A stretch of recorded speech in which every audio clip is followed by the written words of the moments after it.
Shadows over Britain, the fall of Rome and the birth of a new world.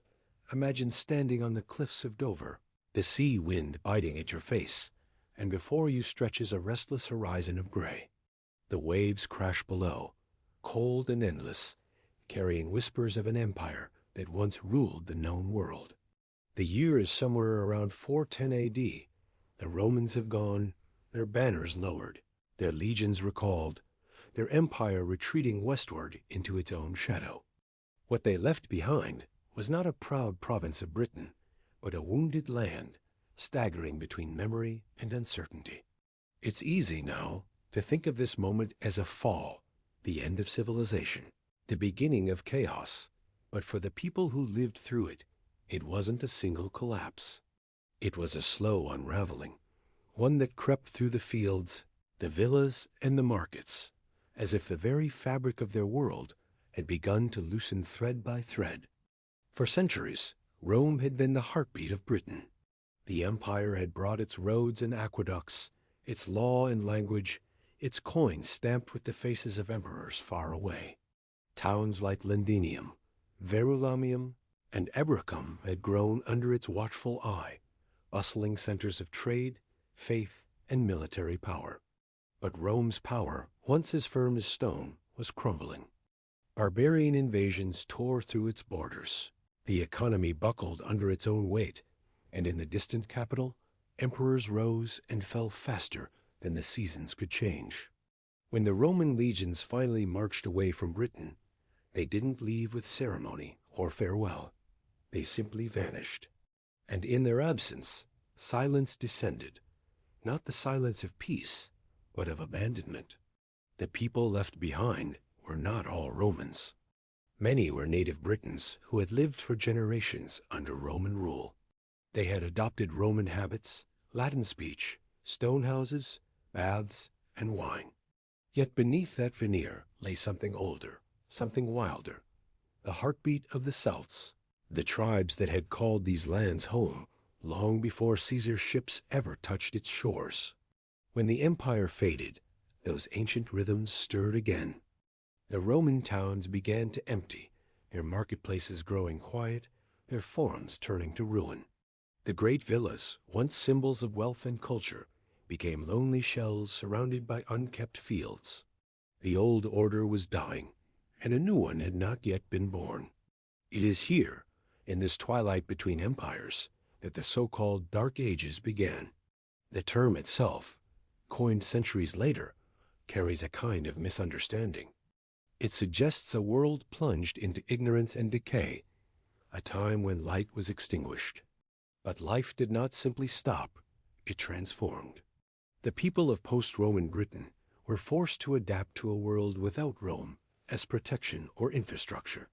There were no more legions to guard the coasts, no governors to enforce law, no traders bringing goods from distant lands. Instead, communities turned inward. Villages that had once been part of a vast imperial network now stood isolated. Their survival depended on the strength of local alliances and the harvest of their fields. In the south and east, danger came swiftly. From across the North Sea, ships appeared, sleek, narrow vessels with curved hulls and sails like wings. Inside them came the Saxons, Angles, and Jutes, warrior peoples from what we now call Germany and Denmark. They came first as raiders, testing the coasts, burning villages, and vanishing back into the mist. But soon they came to stay. To the weary Britons, they were both a threat and a temptation. Some invited them as mercenaries, hoping to use their swords against rival tribes. Others fought them, seeing in their arrival the final death of Romang Britain. But the tide of migration could not be stopped. Slowly, these newcomers began to carve out their own territories, and with them, a new England was being born, though no one yet knew it. In the west and north, the story was different. The mountains of Wales, the moors of the north, and the highlands of Scotland became sanctuaries for those who resisted. Here, fragments of the old Celtic world endured. Chieftains rose and fell, kings claimed descent from heroes, and in the forests, stories took root, stories of warriors and saints, of dragons and divine visions. It was in these forgotten corners that legends like Arthur would be born, perhaps not as the shining knight of later romance, but as a warlord, a shadow among shadows, fighting to hold back the tide. Yet even as the landscape fractured, there were flickers of continuity. The Christian faith, once a foreign religion imported by Rome, took on a new, distinctly British form.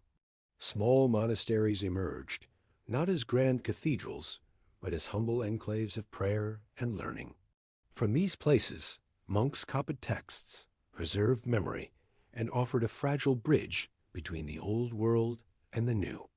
They became the keepers of time itself, recording births and deaths, eclipses and wars, in a land that had nearly forgotten how to write. For the common people, life in Dark Age Britain was both harsh and intimate. The great cities no longer defined the rhythm of existence. Instead, it was the seasons, the soil, and the community that mattered. People lived in wooden huts rather than stone houses, their days ruled by the sun and the demands of survival. Food came from what the land could yield: barley, oats, sheep, and pigs. Every storm, every failed harvest, every raid could mean disaster.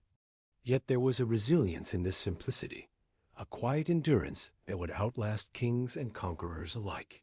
Families worked the same fields their ancestors had, telling stories around the fire that stretched back to a time when gods and men shared the same breath. Still, one can imagine the unease that hung over the land, the sense that something vast had been lost. The roads that once carried legions now led nowhere. The baths stood cold and dry. The coins, once gleaming symbols of empire, became trinkets buried in the dirt. The knowledge of how to build aqueducts, how to forge certain metals, even how to write in Latin, began to fade from memory. The torch of civilization seemed to flicker, and for a while Britain lived in its shadow. But perhaps this darkness was not a void, but a seed, a time of rest before renewal. In the centuries to come, these scattered tribes, these humble farms and isolated kingdoms would slowly knit themselves into something new. The invaders who came from across the sea would merge with the people they conquered, blending blood and language, forging the foundations of what would one day be England. And though the people of that time could not see it, their struggles, their endurance, and their myths were laying the groundwork for the rebirth of a nation. For now, though, Britain stood on the edge of forgetting, a land haunted by ruins and legends, where the ghosts of empire whispered through crumbling stones. Yet in that silence, life continued. Children were born, fields were tilled, songs were sung, and in the spaces between loss and hope, a new story began, one that would reshape not just the Highland, but the very idea of what it meant to endure. Survival and identity, the Celtic spirit and the coming of the Saxons. The collapse of Roman rule did not happen overnight, nor did the people of Britain wake up one morning to discover that their world had ended. Change came gradually, creeping like mist across the valleys, subtle at first, then inescapable. It began with whispers from the south, news of the emperor's troubles, of legions redeployed to defend distant frontiers. Then came the realization that the help would not return, that Rome, the eternal city, had turned inward to fight for its own survival. The island at the edge of the world was on its own. For the first time in centuries, the people of Britain had to define themselves not as subjects of Rome, but as something entirely new, and no one yet knew what that would mean. Across the island, different communities responded in different ways. Some clung to the remnants of Roman order, trying to maintain roads, walls, and villas as symbols of continuity. Others rejected the old ways entirely, returning to older tribal identities and kin-based loyalties that had never truly vanished beneath the imperial veneer. For many, it was less about choice and more about necessity. Survival meant adapting to a harsher, more uncertain world.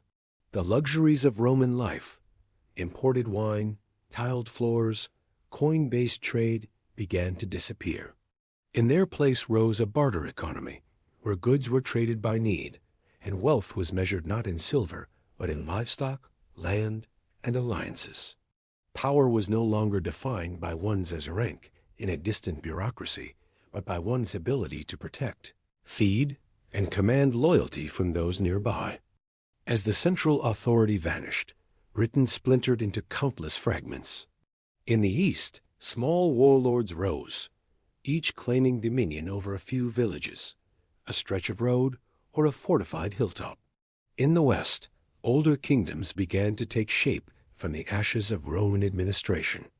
Gwynedd, Powys, Dumnonia, Strathclyde, names that echo with both myth and reality, emerged as centers of native resistance, led by kings who claimed descent from ancient Celtic heroes or even Roman governors turned local rulers. These men were warriors, poets, and politicians all at once, bound by kinship and driven by the need to defend what little they still possessed. And yet, even as Britain turned inward, the sea brought new faces to its shores. The Saxons, Angles, and Jutes, people from the misty coasts of what we now call Germany and Denmark, began to arrive in growing numbers. To the Britons, they were both a curse and a necessity.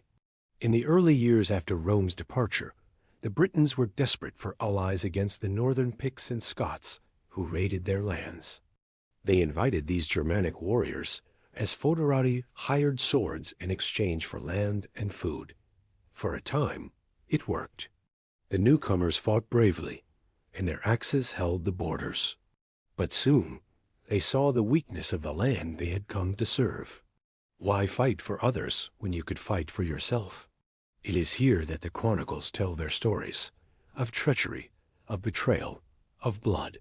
The tale of Vortigern, the British king who invited the Saxons and was undone by them, echoes through medieval texts like a warning, whispered by history itself. Whether or not Vortigern truly existed matters less than what the story reveals. A deep sense of loss, of misjudgment, of fate turning against the people who once ruled themselves. For soon after, the invited warriors became conquerors. The Saxons, realizing that the land was rich and its defenders divided, began to carve out territories of their own. Settlements turned into villages, villages into kingdoms. The east of Britain, once home to Roman towns and villas, became the first to fall under the new order. Kent, Sussex, Wessex, Essex, and East Anglia. The very names of these kingdoms still carry the echoes of the tribes that forged them. To the Britons, this invasion was not merely a loss of land, but a loss of identity. Their language, once dominant across the island, began to retreat westward. Their culture, their stories, and even their gods were pushed into the mountains and the mist. Yet they did not disappear. Instead, something remarkable happened, a transformation of identity, a reassertion of what it meant to be Cymry, the people. In the hills of Wales and the wilds of Cornwall, a proud resistance took root, blending old Celtic traditions with Christian faith and local resilience. These people became the torchbearers of an older Britain, a land of saints and warriors, of poets and kings. Life in these western strongholds was far removed from the comforts of the old Roman world. The villas and cities had given way to timber halls and earthwork forts. Power lay in the hands of chieftains, who ruled by charisma and courage as much as by lineage. They held feasts to cement alliances, rewarded loyalty with land and cattle, and sought honor in battle. But they were not barbarians. The Dark Ages, despite their name, were alive with art, song, and craft. In monasteries nestled in green valleys, monks illuminated manuscripts with intricate patterns of gold and color, preserving both sacred scripture and fragments of older myths. Bards sang of heroes who stood against impossible odds, keeping memory alive through music and verse. One of the most enduring of these memories was the legend of Arthur. We do not know if such a man truly lived, but the stories that grew around his name reveal something profound about the spirit of the age. Arthur was not imagined as a Roman. nor quite as a pagan warlord. He was a bridge between worlds, the embodiment of hope in a time of fragmentation. To the people who had lost so much, the legend of Arthur was not just a tale of victory, but of endurance, that even when the world falls into shadow, courage and honor can still light the way. The Saxons, for their part, were not a unified force. They, too, arrived divided, by tribe, by dialect, by ambition. What united them was opportunity. They brought with them their own gods, Woden, Fenrir, Tiw, and their own worldview, one rooted in fate and kinship rather than empire and law. Their language, harsh and rhythmic, began to shape the sounds of early English. Their villages were simple, clusters of wooden huts surrounded by fields, but they were organized, self-sufficient, and enduring. Over time, their way of life took root so deeply that it began to reshape the very landscape of Britain, both physically and culturally. For the Britons who watched this transformation, it must have felt as though the earth itself was being rewritten. Old temples and shrines fell into ruin. Roman villas crumbled into fields. The memory of empire became a story told by elders to wide-eyed children, something distant and unreal. But in this loss, something new was taking shape, not yet England, but its seed. As the Saxons settled and mingled, they began to adopt certain aspects of the land they had taken. The old Roman roads guided their movements. The abandoned towns gave them shelter. Even the remnants of Latin names lingered in their speech. The conquerors, in time, became inhabitants, part of the same soil they had once invaded. This was the paradox of the Dark Ages, a time of destruction that was also a time of creation, a world that seemed to fall apart only so that a new one could emerge. The people of this era, Briton and Saxon alike, lived with uncertainty as their constant companion. They built their lives around loyalty, faith, and the rhythm of the seasons. They looked to the heavens for signs, to their ancestors for guidance, and to their chieftains for protection. They understood, perhaps better than we do, that history is not a straight line but a cycle, that every fall is followed, in time, by renewal. And so, as the fires of old Rome faded into ash, new lights began to flicker across Britain. They were smaller, humbler, but they burned with quiet persistence. In the hearts of warriors, in the songs of poets, in the prayers of monks. These were the beginnings of a new chapter in Britain's story, one written not in marble and empire, but in resilience and faith. This was the true legacy of the Celtic spirit, not the resistance to change, but the ability to endure through it, to survive the fall of the world and still find meaning in the ruins, to lose everything familiar and yet continue, day by day, to live, to love, to believe. That is what life in Dark Age Britain was like. Not darkness, but a different kind of light, softer perhaps, but no less real. The rise of the Anglo-Saxon kingdoms and the fading of old Britain.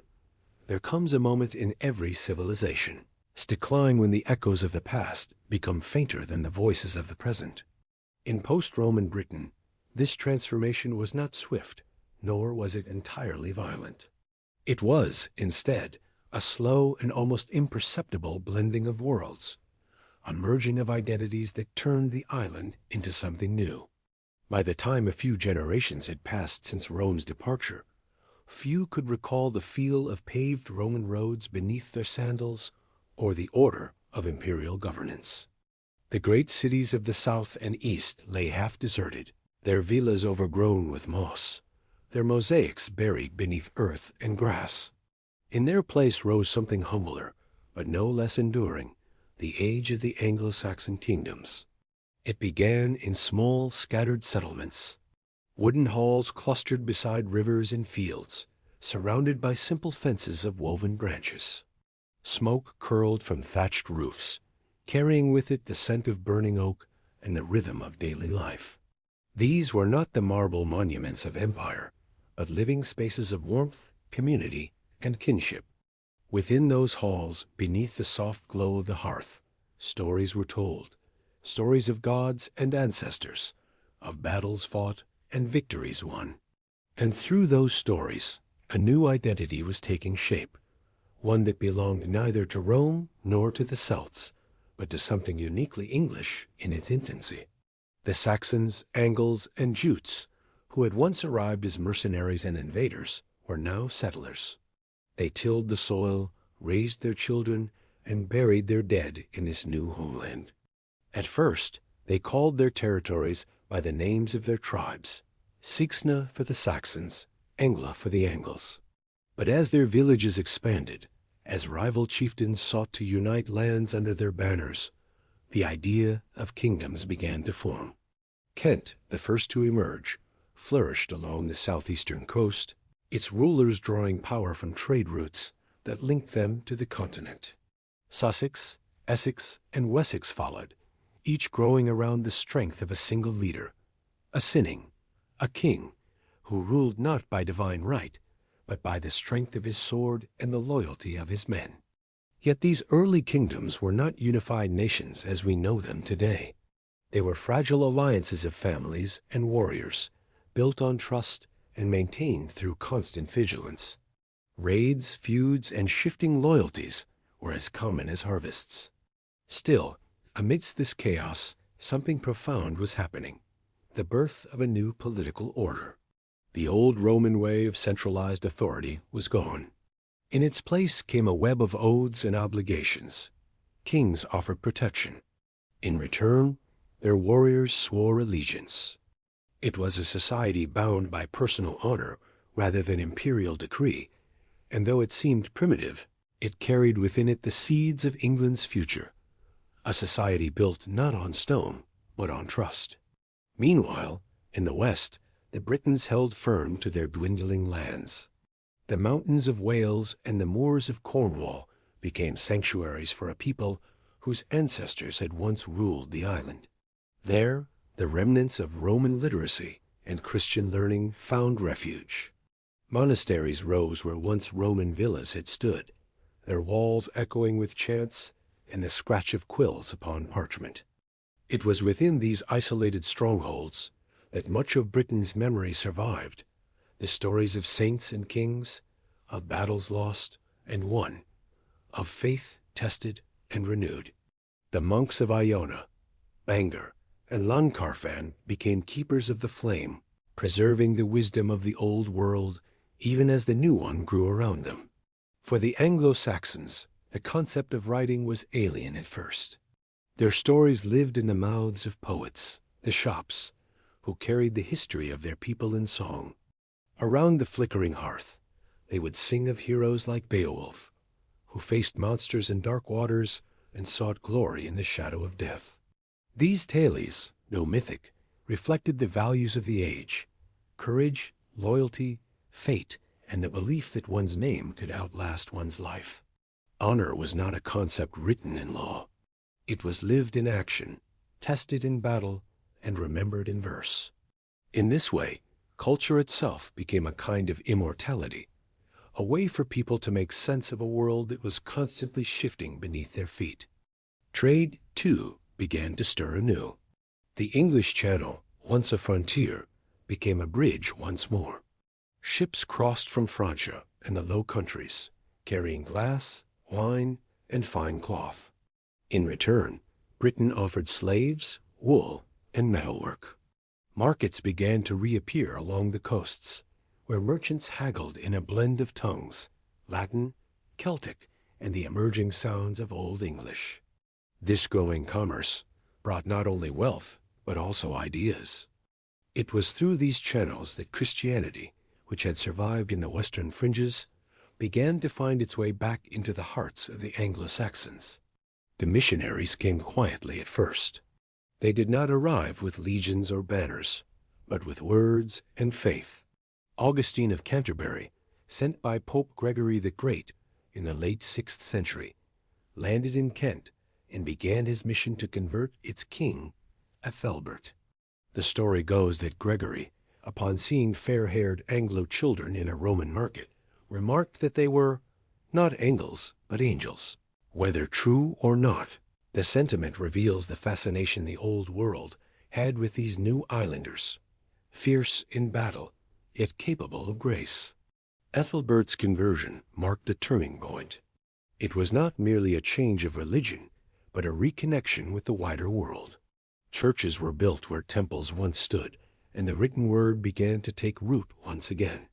But conversion was neither instant nor uniform. Across the island, old gods still lingered in the hearts of many. The Anglo-Saxons were pragmatic. They did not abandon their traditions easily. In many villages, Woden's Day and Thunder's Day remained part of the calendar, their names etched into the very language of time. Yet, over generations, as the cross replaced the hammer, a fusion began to occur. Pagan symbols were reinterpreted through Christian lenses, and the result was a uniquely English spirituality, one that embraced fate and faith in equal measure. This synthesis would later produce some of the most hauntingly beautiful poetry and art of the medieval world, works that carried both the weight of loss and the promise of redemption. As kingdoms grew, so too did their ambitions. Wessex looked westward, toward the fertile lands of the Britons. Northumbria, born from the unification of Bernicia and Dara, looked north to the wild Picts and south toward domination of the island. Mercia, in the heart of the land, rose as a power that sought balance between all. These rivalries were fierce, but they also spurred innovation. Kings sought not just to rule, but to legitimize their rule. They commissioned chronicles, laws, and coinage, symbols of permanence in an uncertain world. The laws of Ethelbert in Kent became one of the earliest written codes in English history, blending Roman ideas of justice with Germanic customs of compensation and reparation. Life in the villages remained hard and rhythmic. The seasons dictated everything: when to sow, when to harvest, when to raid. Winter was long and brutal, a time of storytelling and prayer. Spring brought renewal and hope. The people lived close to the earth, bound to it by necessity and reverence alike. They understood the fragility of life, the ever-present threat of famine, disease, and war. Yet they also celebrated life fiercely, through feasts, songs, and the bonds of family. The hearth was their center, the fire their symbol of endurance. And in this firelight, England was being born, not as a grand design, but as a gradual, organic process.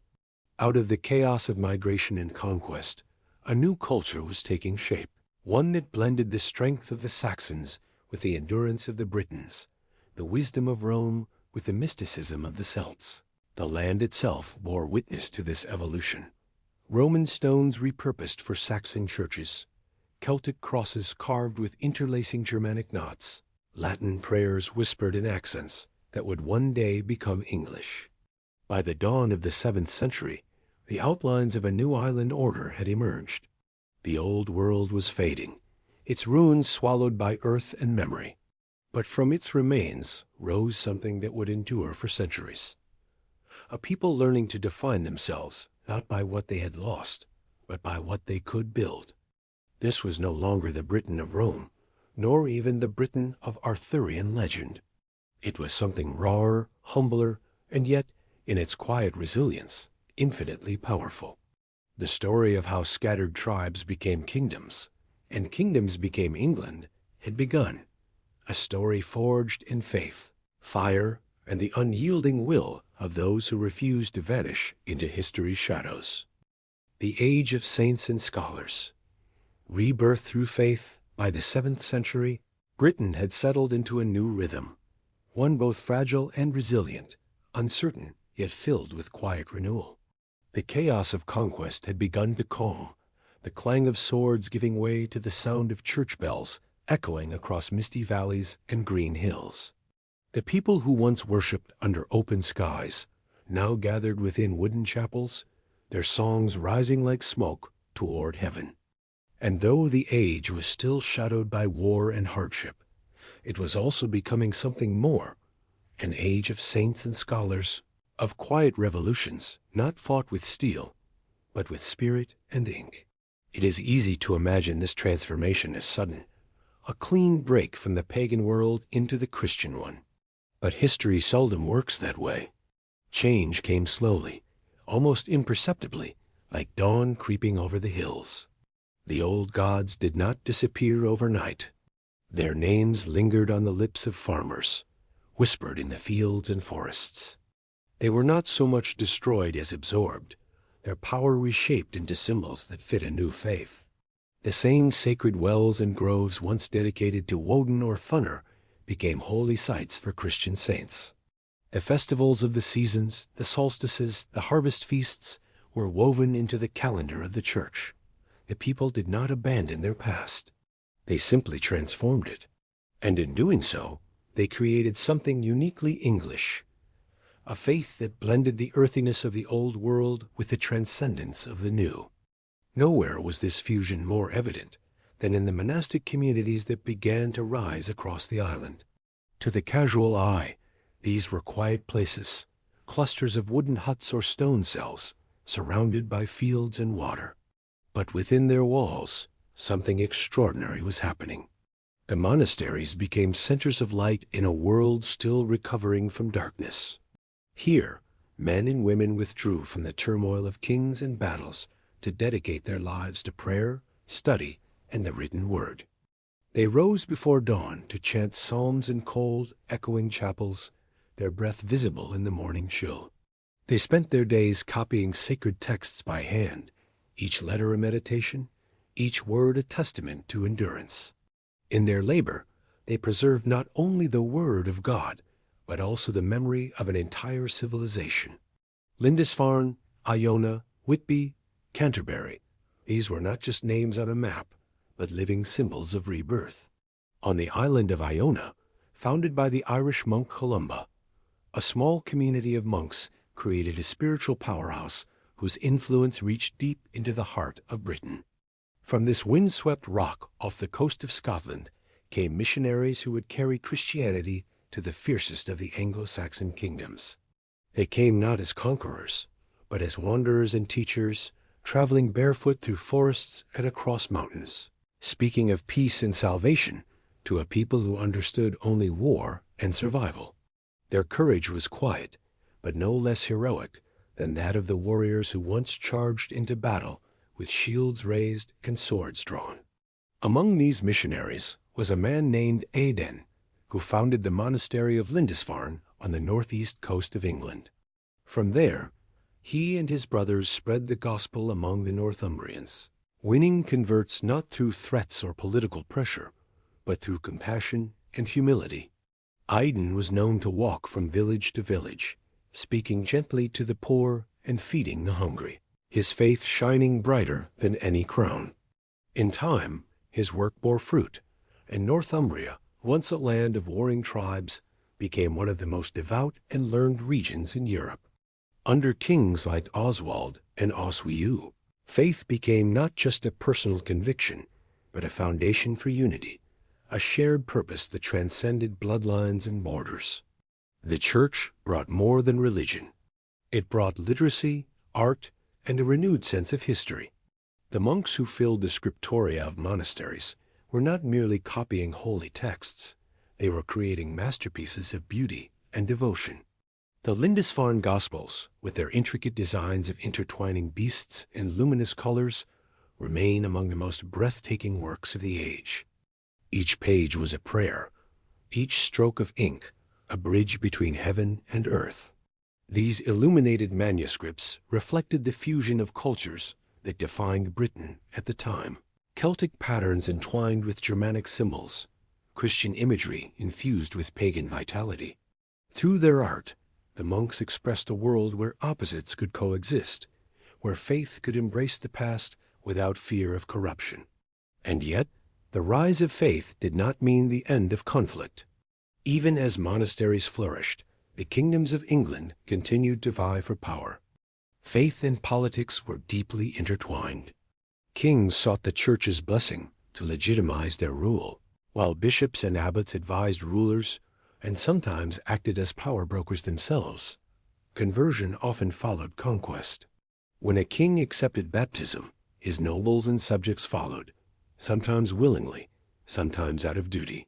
Christianity spread not just through persuasion, but through pragmatism. To be Christian was to be connected to the wider world, to Rome, to Francia, to a vast network of trade and learning. For ambitious rulers, embracing the new faith was both a moral and strategic decision. In this age, the tension between the old ways and the new was embodied in a great debate that came to a head at the Synod of Whitby in Nantes, 664 A.D. It was a meeting that decided more than religious customs. It determined the spiritual direction of the entire island. Two traditions of Christianity had taken root in Britain: the Celtic Church, with its roots in the Irish monastic system, and the Roman Church, guided by the authority of the Pope. The Celtic monks followed their own calendar, their own tonsure, their own interpretation of Christian life, one that emphasized simplicity, isolation, and direct communion with God. The Roman system, by contrast, valued structure, hierarchy, and alignment with the wider Christian world. At Whitby, King Oswiu of Northumbria listened as representatives of both sides made their case. On one side stood Colman, Bishop of Lindisfarne, defending the Celtic way. On the other stood Wilfrid, champion of Rome. The debate was not only theological, but symbolic, a choice between independence and unity, between the island's native spirituality and the authority of a universal church. In the end, Oswiu chose Rome. The decision brought Britain fully into the orbit of European Christendom, linking it more closely than ever before with the continent. Yet the spirit of the Celtic Church, its love of nature, its ascetic discipline, its fierce individuality, would never fully fade. It would live on in the poetry, the art, and the quiet mysticism that continued to define British Christianity for centuries. While monks illuminated manuscripts in candlelit rooms, another kind of transformation was taking place in the wider world. Learning began to spread beyond monastery walls. Schools were established, where young nobles could learn not only Latin and Scripture, but also the arts of governance and diplomacy.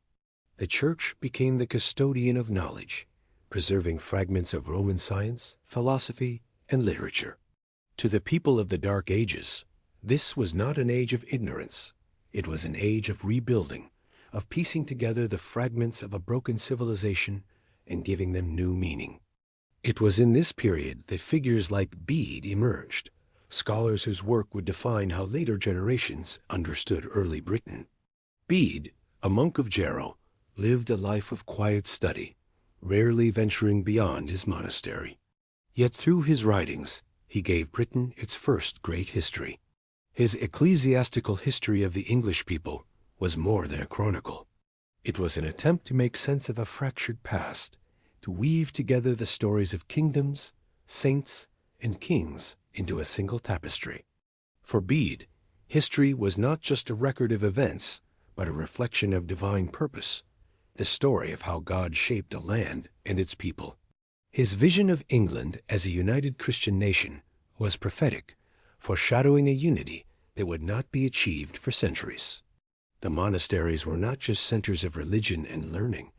They were also engines of the economy. They drained marshes, cleared forests, and introduced new agricultural techniques. They became hubs of craftsmanship and trade, producing goods that were sought across Europe. In an age where war and famine were constant threats, these communities provided stability and innovation. The Church, often criticized for its wealth in later centuries, was in these early times a source of regeneration, both spiritual and material. Yet this golden age of faith was also fragile. Beyond the coastlines, unseen by the monks and kings of England, a new threat was stirring in the north. Across the cold seas, in the fjords of Scandinavia, restless warriors were sharpening their blades and building ships unlike any the world had seen before.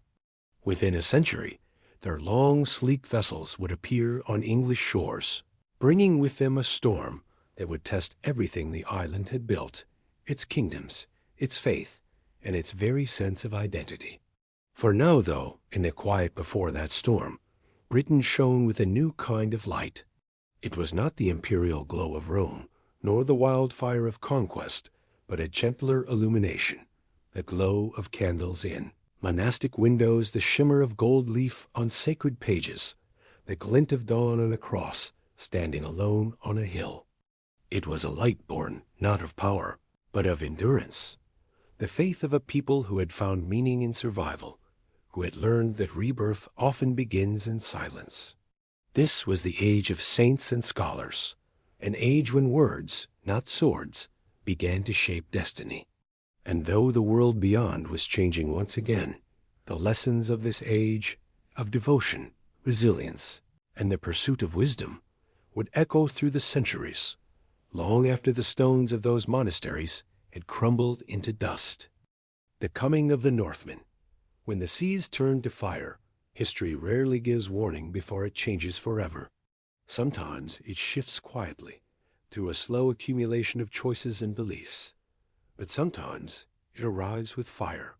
For centuries, the people of Britain had rebuilt their shattered world, replacing the chaos of post-Roman collapse with new faith, fragile kingdoms, and a delicate sense of order. It was a peace that seemed to hold, until the morning the Northmen came. They came not as traders or pilgrims, but as raiders, storm-born men from a world of ice and sea, their sails blood-red against the dawn. When their ships appeared on the horizon, the age of saints and scholars began to give way to something darker and more violent. The seas had turned to fire, and with them came the fury of the Vikings. The first recorded Viking raid on Britain came in the summer of 793 A.D. The target was Lindisfarne, a sacred island that had once been the heart of Northumbrian Christianity, where Aidan had preached and monks had illuminated the Gospels in peace. The attack was sudden and merciless. The chronicles describe it as if the world itself had cracked open. Fiery dragons seen in the sky, storms raging across the coasts, and then the longships. Sleek, shallow-drafted, moving faster than any vessel the islanders had seen before. They cut through the waves like knives, carrying men whose faces were painted, whose hair shone with oil, and whose eyes reflected the cold steel of their axes. To the monks, these raiders must have seemed like demons. They stormed ashore, shouting in a language no one could understand, and within hours the monastery was burning. The sacred relics were scattered, the holy books trampled, and the altars overturned. Those who resisted were slain. Others were taken as slaves. When word of the attack spread, it sent shockwaves through every kingdom of Britain. The Northumbrian chronicler wrote in horror that heathen men devastated God's church at Lindisfarne with plunder and slaughter. For the Christian world, it was more than a tragedy. It was an apocalypse. Yet the Vikings were not devils. They were men of a different world, one forged in hardship, survival, and pride. To understand them is to understand why they came. Scandinavia in the late 8th century was a land of raw beauty and relentless challenge. Jagged coastlines, thick forests, short summers, and long winters shaped a people as fierce as the land itself. They were farmers, fishermen, and shipbuilders, bound by family and honor, living in small communities scattered across Norway, Denmark, and Sweden. But land was scarce, and ambition plentiful. Young men hungered for wealth and fame, for the chance to carve their names into the sagas. The sea offered both opportunity and escape. Their longships were their freedom, marvels of engineering that could cross oceans and navigate shallow rivers alike. With these, the Vikings became the greatest sailors of their age. At first, their raids were small and swift, hit-and-run attacks on coastal monasteries and undefended towns. These early targets were not chosen at random. Monasteries held gold and silver, relics and chalices, treasures gathered from centuries of devotion, but they were poorly defended. To the Vikings, the monks were an easy prize. But as years passed, the raids became more organized, more ambitious. By the middle of the 9th century, they were no longer content to plunder and flee. They came to stay. From across the sea, the great heathen army landed in 865 A.D. a coalition of warriors from many Scandinavian lands, united under legendary leaders such as Ivar the Boneless, Halfdan, and Ubba. They were not mere raiders but conquerors, intent on claiming land and tribute. Their arrival marked the beginning of one of the most dramatic chapters in British history. A war not just for territory, but for the soul of the island itself.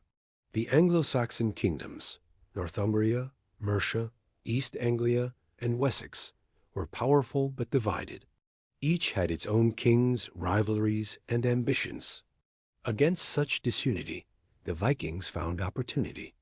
They struck first at Northumbria, capturing its capital, York, and turning it into a Norse stronghold. The old heart of Anglo-Saxon learning, once illuminated by monks and scholars, became a Viking city renamed Jorvik. From there, the great army swept south. East Anglia fell after its king, Edmund, was martyred for refusing to renounce his faith. Mercia, long a dominant power, was crippled. For a moment, it seemed that all of England would fall to the Northmen. But resistance came from the south, from Wessex, under the rule of a young king named Alfred. Alfred the Great, as history would call him, was not born to be a warrior. He was a thinker, a student of books and faith. Yet fate demanded that he become both scholar and soldier. In Alfred, the legacy of the saints met the pragmatism of survival. When the Viking storm reached his kingdom, he did not collapse. He learned, adapting his strategies, building fortified towns known as burhs, and creating a navy to challenge the invaders on their own element. The battles between Alfred and the Vikings would define a generation. The most famous came at Edington in 878 A.D. After years of retreat and exile, Alfred gathered his men and struck back against the Danish army led by Guthrum. The battle was fierce, fought in mud and blood, and when it ended, Alfred stood victorious. But rather than destroy his enemy, he chose to convert him. Guthrum was baptized, and a treaty was made, dividing England into two spheres, the Saxon-controlled south and the Danelaw in the north and east, where Norse laws and customs held sway. This uneasy peace reshaped the island. The Danelaw became a land of mixed cultures, where Viking settlers farmed alongside Anglo-Saxon villagers, where Norse and English words mingled, and where the rhythms of two civilizations intertwined. The Vikings introduced new trade routes, new craftsmanship, and new forms of governance. Their presence left deep marks on the language and the landscape, from place names ending in by and thorpe to the spirit of independence that would define northern England for centuries. But the Viking Age was more than conquest. It was also a story of transformation, of how outsiders became part of the very identity they once sought to destroy. Many Norse settlers converted to Christianity, intermarried with local families, and raised children who thought of themselves not as invaders, but as English. Over time, the lines blurred. By the 10th century, the descendants of both sides were building the first real foundations of a united England. Still, the fear of the Northmen lingered. The image of the dragon-prowed ship on the horizon haunted coastal villages for generations. The cry of, "From the fury of the Northmen, O Lord, deliver us," was whispered in every church. Yet even in their terror, the English learned from their enemies. The Vikings' adaptability, their seafaring skill, their relentless courage, all these qualities became part of the island's character.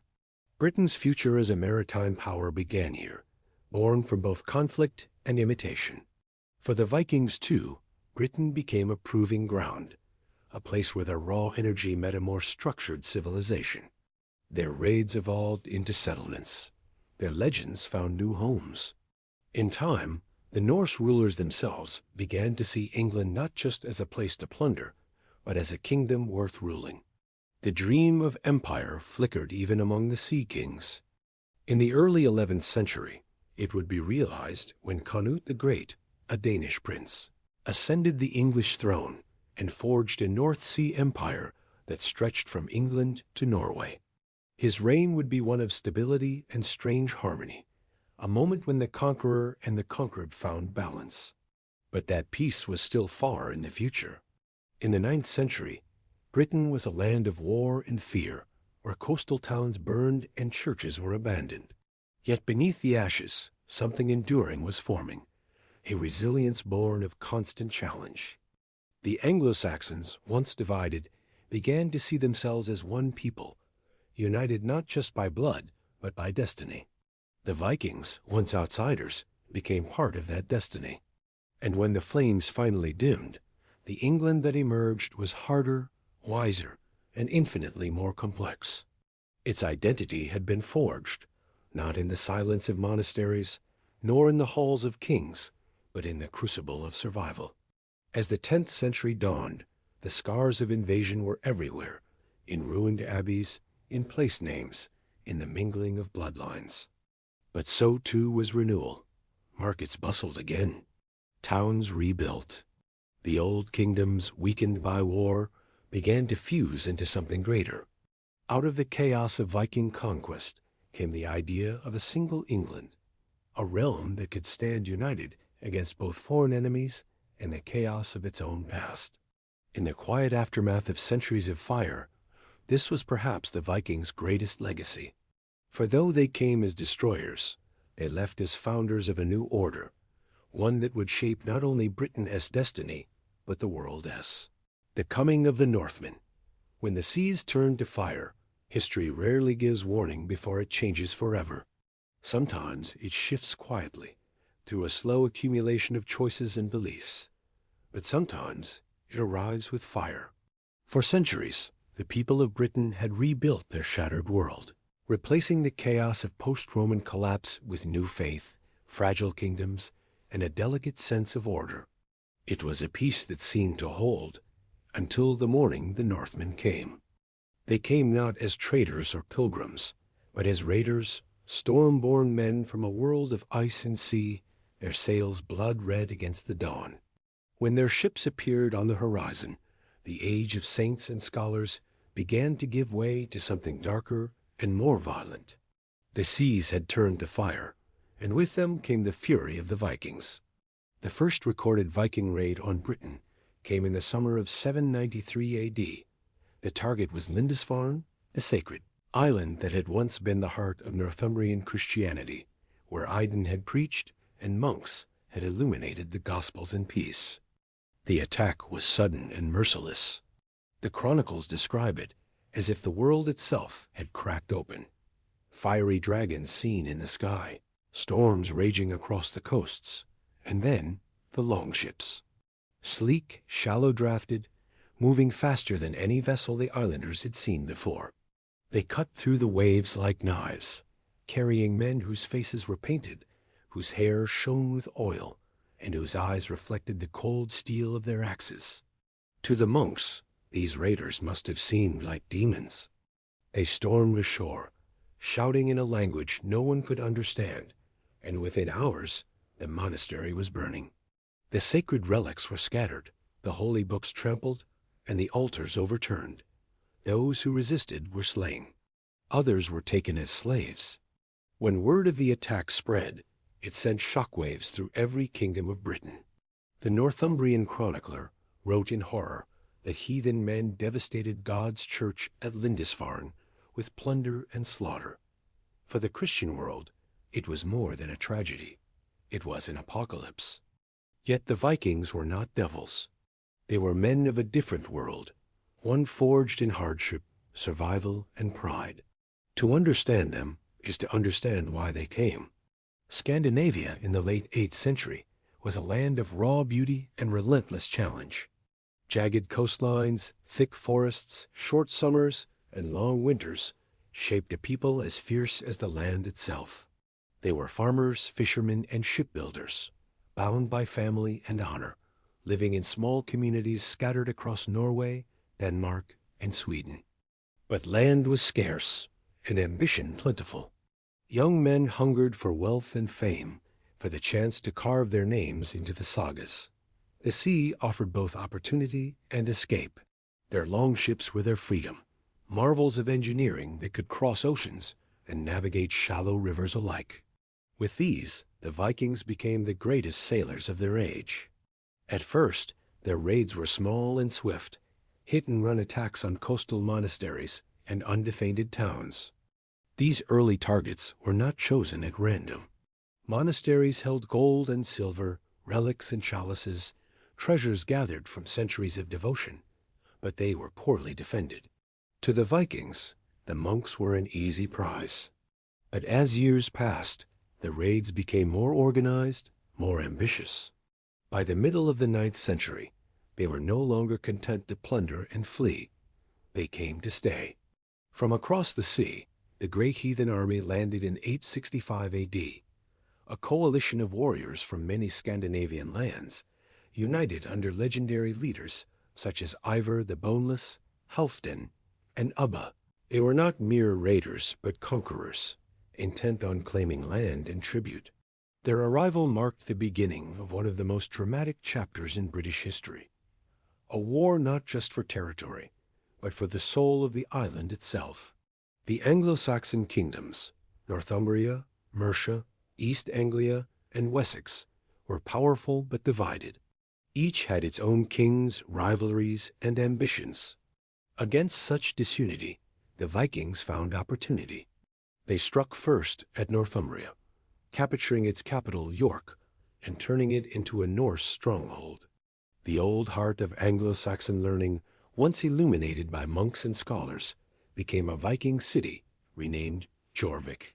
From there, the great army swept south.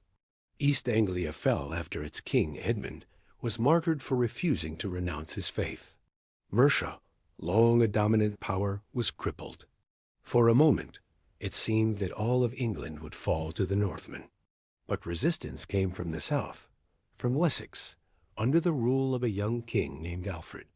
Alfred the Great, as history would call him, was not born to be a warrior. He was a thinker, a student of books and faith.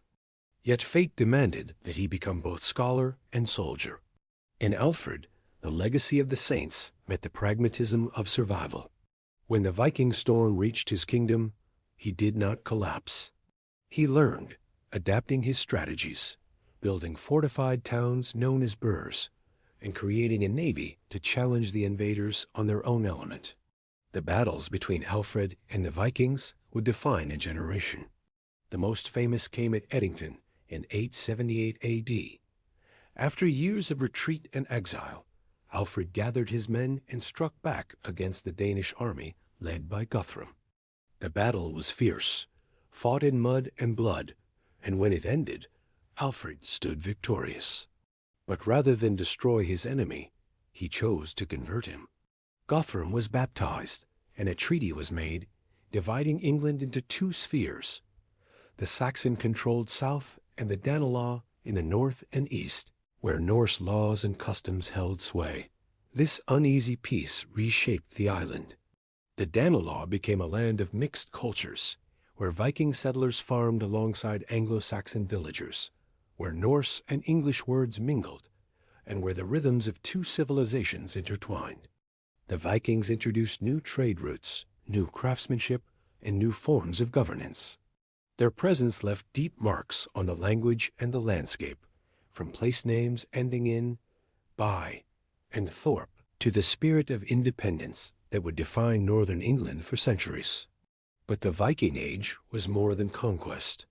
It was also a story of transformation, of how outsiders became part of the very identity they once sought to destroy. Many Norse settlers converted to Christianity, intermarried with local families, and raised children who thought of themselves not as invaders, but as English. Over time, the lines blurred. By the 10th century, the descendants of both sides were building the first real foundations of a united England. Still, the fear of the Northmen lingered. The image of the dragon-prowed ship on the horizon haunted coastal villages for generations. The cry of, "From the fury of the Northmen, O Lord, deliver us," was whispered in every church. Yet even in their terror, the English learned from their enemies. The Vikings' adaptability, their seafaring skill, their relentless courage. All these qualities became part of the island's character. Britain's future as a maritime power began here, born from both conflict and imitation. For the Vikings, too, Britain became a proving ground, a place where their raw energy met a more structured civilization. Their raids evolved into settlements. Their legends found new homes. In time, the Norse rulers themselves began to see England not just as a place to plunder, but as a kingdom worth ruling. The dream of empire flickered even among the sea kings. In the early 11th century, it would be realized when Canute the Great, a Danish prince, ascended the English throne and forged a North Sea empire that stretched from England to Norway. His reign would be one of stability and strange harmony, a moment when the conqueror and the conquered found balance. But that peace was still far in the future. In the 9th century, Britain was a land of war and fear, where coastal towns burned and churches were abandoned. Yet beneath the ashes, something enduring was forming, a resilience born of constant challenge. The Anglo-Saxons, once divided, began to see themselves as one people, united not just by blood, but by destiny. The Vikings, once outsiders, became part of that destiny. And when the flames finally dimmed, the England that emerged was harder, wiser, and infinitely more complex. Its identity had been forged, not in the silence of monasteries, nor in the halls of kings, but in the crucible of survival. As the 10th century dawned, the scars of invasion were everywhere, in ruined abbeys, in place names, in the mingling of bloodlines. But so too was renewal. Markets bustled again. Towns rebuilt. The old kingdoms, weakened by war, began to fuse into something greater. Out of the chaos of Viking conquest came the idea of a single England, a realm that could stand united against both foreign enemies and the chaos of its own past. In the quiet aftermath of centuries of fire, this was perhaps the Vikings' greatest legacy. For though they came as destroyers, they left as founders of a new order, one that would shape not only Britain as destiny, but the world as. Kings, crowns, and chaos, the birth of early English kingdoms. By the dawn of the 7th century, the mists of Britain were beginning to clear not in a literal sense, but in a cultural one. The chaos that had followed the collapse of Rome was gradually giving way to something new, the emergence of organized kingdoms. What had once been a fragmented collection of warlords, tribes, and isolated settlements was now evolving into a tapestry of power, loyalty, and law. The warriors who had once fought merely to survive were now fighting to rule. Yet this was no peaceful transition. It was a time of blood, ambition, and fragile alliances. Britain, still scarred by its violent past, was learning what it meant to be governed. The land was divided into many small realms, each ruled by its own king, often little more than a glorified warlord, but among them, certain powers began to rise above the rest. Names like Northumbria, Mercia, Wessex, and East Anglia would soon come to define the political landscape of the island. Each sought dominance, each dreamed of unity under its banner, and each would, at one point or another, claim to be the heart of England. Yet this rise of kingdoms was as much a story of faith as it was of force. The Church, now firmly rooted in Britain, became the invisible hand guiding the ambitions of kings and legitimizing their power. Let us first turn to Northumbria, a kingdom forged from the unification of Bernicia and Dara in the north. In its early years, Northumbria was wild and untamed, a frontier of fierce warriors and harsh weather. Yet under the rule of King Edwin, it became one of the most powerful and sophisticated realms in Britain. Edwin's conversion to Christianity marked a crucial moment, not only for his people, but for the whole island. It showed that power and piety could coexist, that the sword and the cross could serve the same purpose. Edwin's court was said to be one of elegance and learning, a place where poetry, law, and diplomacy began to blossom. To the west, the kingdom of Mercia was growing under the shadow of its ambitious rulers. Mercia would become the heart of central England, a kingdom that stood as both a rival and a bridge between the north and the south. Its kings, like Penda and later Offa, were known for their cunning as much as their courage. Penda, a staunch pagan in a rapidly Christianizing world, resisted the spread of the new faith, waging wars against his Christian neighbors. His defiance made him both feared and respected, a reminder that the old gods had not yet been silenced. But by the time of Offa, Mercia had transformed into a kingdom of immense power and sophistication. Offa's Dyke, a massive earthwork stretching along the border with Wales, stood as a symbol of his authority, a declaration that Mercia was not merely surviving, but defining the shape of England itself. Further south, Wessex was still in its infancy. What would one day become the cradle of English unity was, in these early centuries, a realm struggling to find its footing.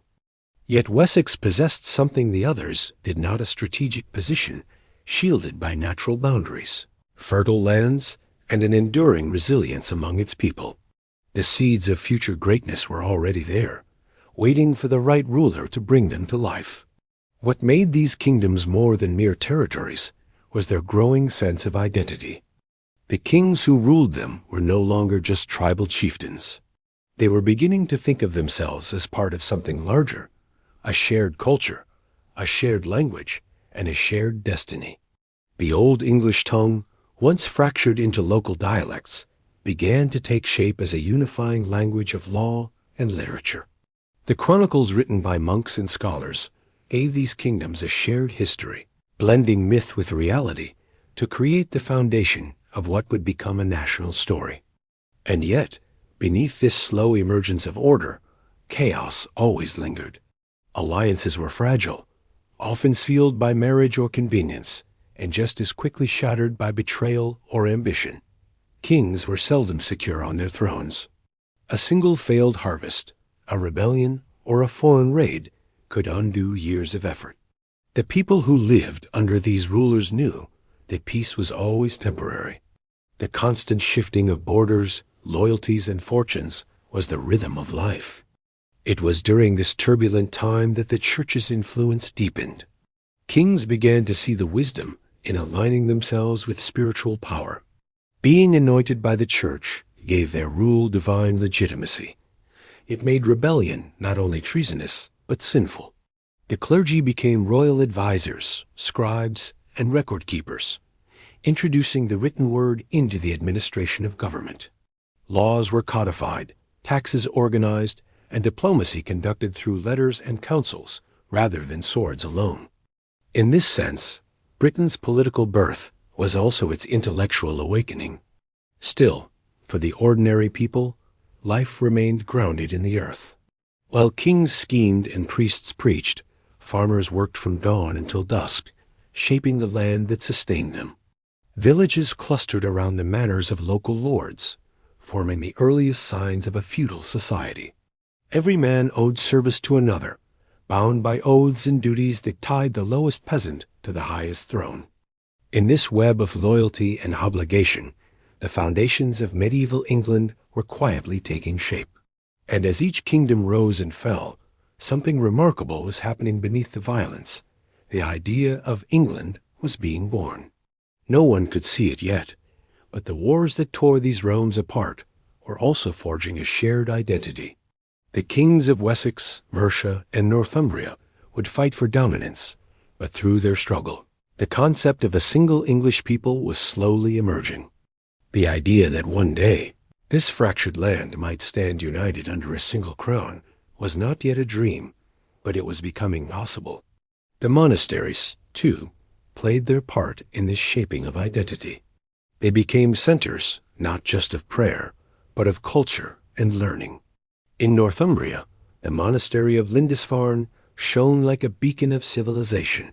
Here, monks created some of the most beautiful manuscripts of the age, including the Lindisfarne Gospels, a masterpiece of art and devotion that reflected the mingling of Celtic, Anglo-Saxon, and Christian traditions. Across Britain, similar sanctuaries kept the flame of knowledge alive, while the world outside was still often ruled by bloodshed. But as these early kingdoms found their strength, A new storm was gathering beyond the horizon. Across the sea, in the cold lands of the north, fierce seafarers were preparing to descend upon Britain. They were drawn by tales of wealth, gold, and fertile land. These were the Vikings' men, whose arrival would change everything. Their longships would slice through the waves like arrows, bringing fire and terror to every coast they touched. And so, as Britain stood on the brink of its next great transformation, the fragile kingdoms that had just begun to stabilize were about to be tested in ways they could never have imagined. The unity that had begun to form would be shattered once again, and the people of Britain would have to fight not only for survival, but for the very idea of who they were. In the next part, we will journey into this storm to witness the arrival of the Norsemen, the clash of cultures, and the dawn of an age defined by conquest, courage, and resilience. For the dark ages were about to grow darker still before the first true light of England could emerge. The Viking tempest, when the Northmen came to Britain, it began, as all storms do, with a whisper before the roar. The year was 793, and on a small island off the northeast coast of Britain, the monks of Lindisfarne were beginning their day in quiet devotion. They could not have known that this day would mark the beginning of a new and terrible chapter in the history of Britain. Out of the mist came sleek wooden ships, their dragon-headed prows slicing through the waves with unnatural speed. The sea itself seemed to tremble at their approach. From these ships leapt men with wild eyes, cloaked in furs, wielding axes that gleamed in the pale light of dawn. They descended upon the monastery with ruthless fury, the air filled with screams, the sound of steel against flesh, and the crackling of flames. The sacred place that had stood as a beacon of peace and learning was reduced to ashes and blood. The age of the Vikings had arrived. To the people of Britain, the Northmen were like creatures from another world. They came without warning, struck without mercy, and vanished as quickly as they appeared. The chronicles of the time speak of them as demons, a scourge sent by God to punish a sinful world. Yet these were not demons, but men fierce, driven, and astonishingly skilled. The Vikings came not merely to plunder, but to claim, to conquer, and to build. Their longships gave them unmatched mobility, allowing them to strike anywhere along Britain's vast coastline. No village, no monastery, no kingdom was safe from their reach. The first raids were small and swift, targeting wealthy monasteries that offered rich spoils and little resistance. But as years passed, the attacks became larger, more organized. The Vikings began to stay through the winters, establishing bases and forging alliances. What had begun as raiding soon evolved into full-scale invasion. They came not only from Norway, but from Denmark and Sweden too, bringing with them their families, their beliefs, and their ambitions. The British Isles became the stage for one of history's most dramatic confrontations, a clash between the emerging Christian kingdoms of England and the pagan seafarers from the frozen north. For the kings of Britain, the Viking threat was unlike anything they had faced before. These were not armies that could be defeated once and for all. They were waves relentless, unpredictable, and ever returning. Northumbria, once the cultural heart of England, was the first to fall. The same land that had produced saints and scholars was now ruled by foreign warlords. The Viking leader Halfdan Ragnarssir, son of the legendary Ragnar Lothbrok, carved out a new dominion in the north. York, or Jorvik, as they renamed it, became the center of Viking power in England. From there, they spread southward, earning, raiding, and conquering as they went. Mercia, too, would feel the weight of the Viking hammer. Once a mighty kingdom, it now found itself surrounded by enemies and weakened by internal strife. Its borders shrank, its rulers submitted, and soon the heart of England was under foreign control. Wessex, however, stood firm. Under the rule of kings like Egbert and later Alfred the Great, Wessex became the last stronghold of native resistance. It was here that the soul of England would make its stand. But before the triumphs of Alfred, there was only despair. The great heathen army, as it came to be known, swept across the land like a plague. Villages were burned, crops destroyed, and churches desecrated. The Viking leaders were not merely raiders. They were strategists. They understood the value of fear, using it as a weapon to break the will of their enemies. Yet amid the terror, something remarkable began to happen. The scattered English kingdoms, long divided by rivalry, began to realize that survival depended on unity. The dream of a single English nation, once distant and abstract, suddenly became a necessity. While the warriors clashed on the battlefield, another quieter battle was being fought in the hearts and minds of the people.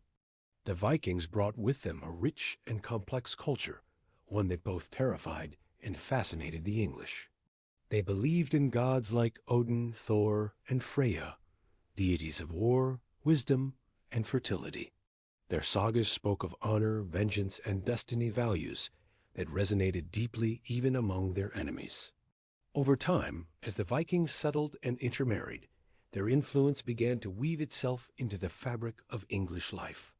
The line between conqueror and native blurred, giving rise to a hybrid culture that would shape the future of the land.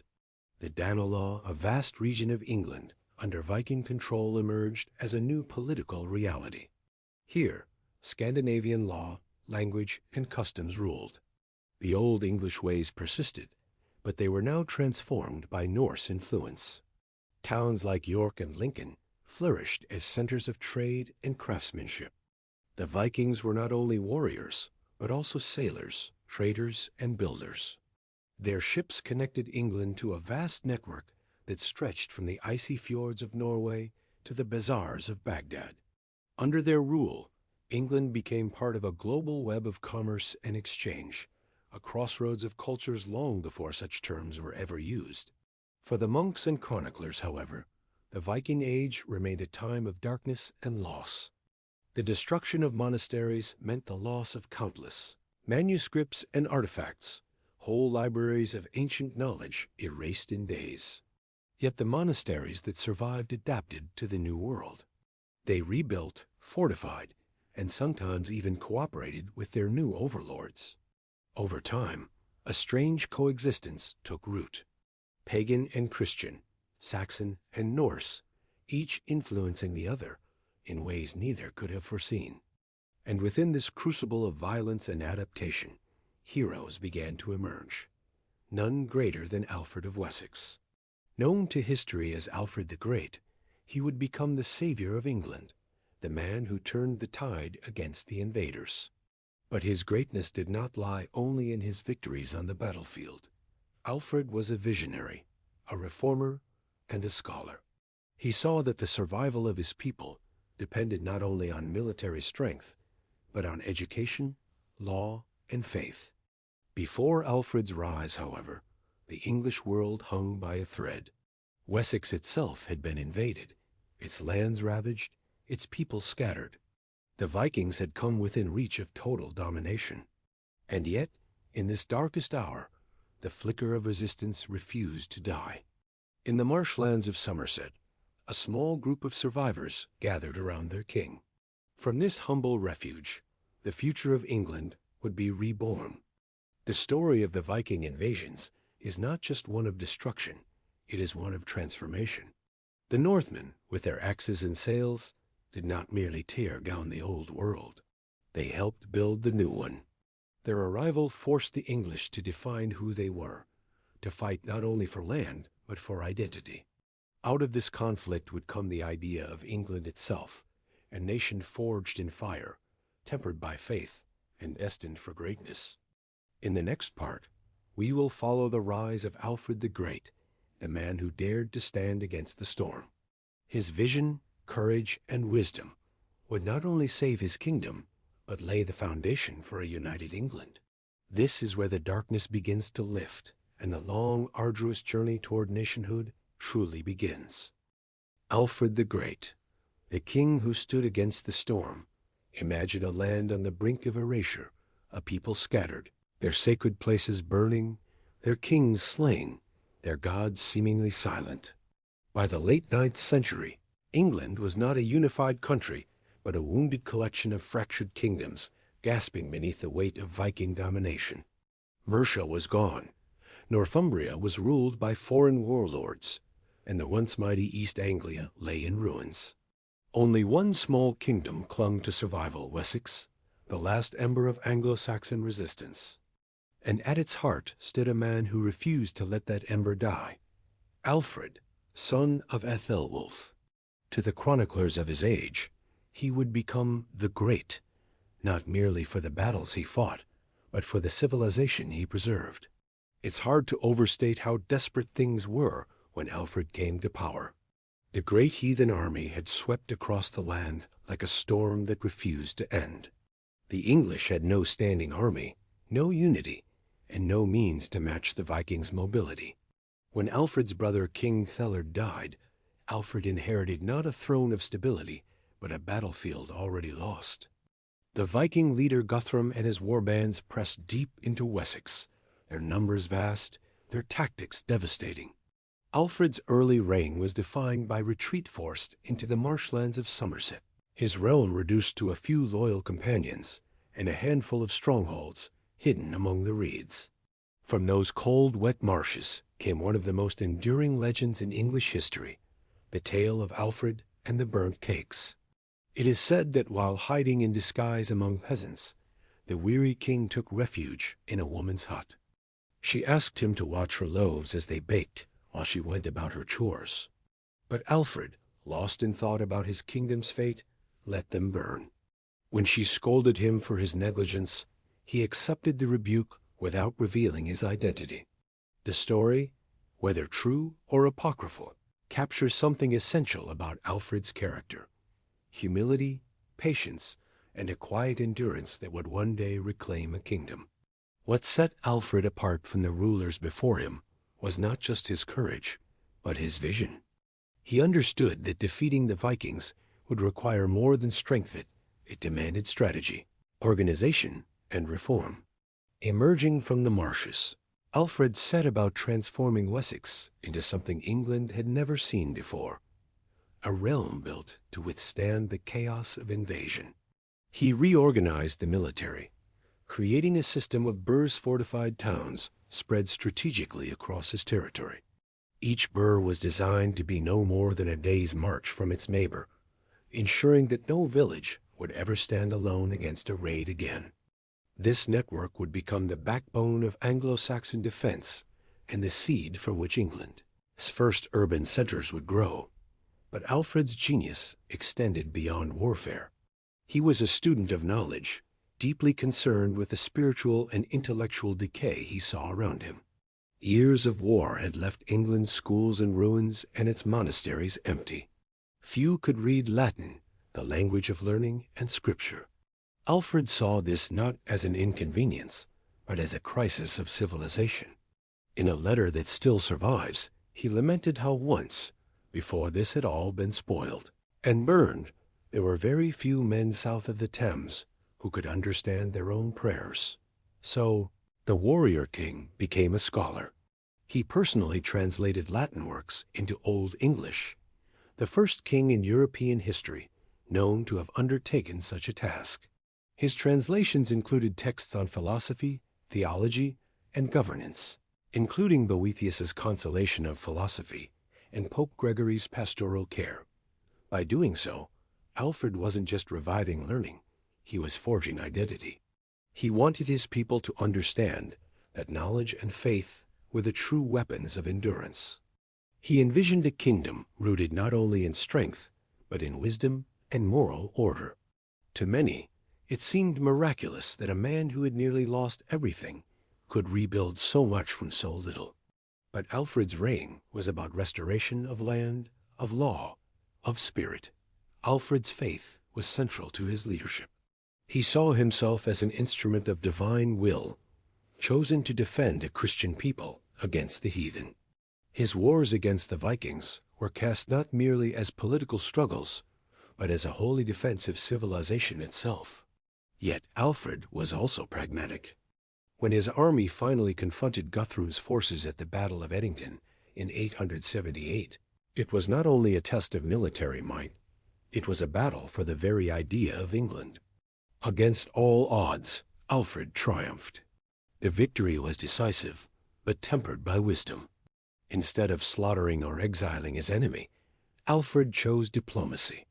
He negotiated the Treaty of Wedmore, dividing England into two spheres, Wessex in the south and the Danelaw in the north. As part of the agreement, Guthrum was baptized as a Christian, with Alfred standing as his godfather. It was a symbolic gesture, one that carried immense weight. For the first time, peace between Saxon and Dane was not just a pause in violence, but a foundation for coexistence. The treaty recognized reality while planting seeds of unity.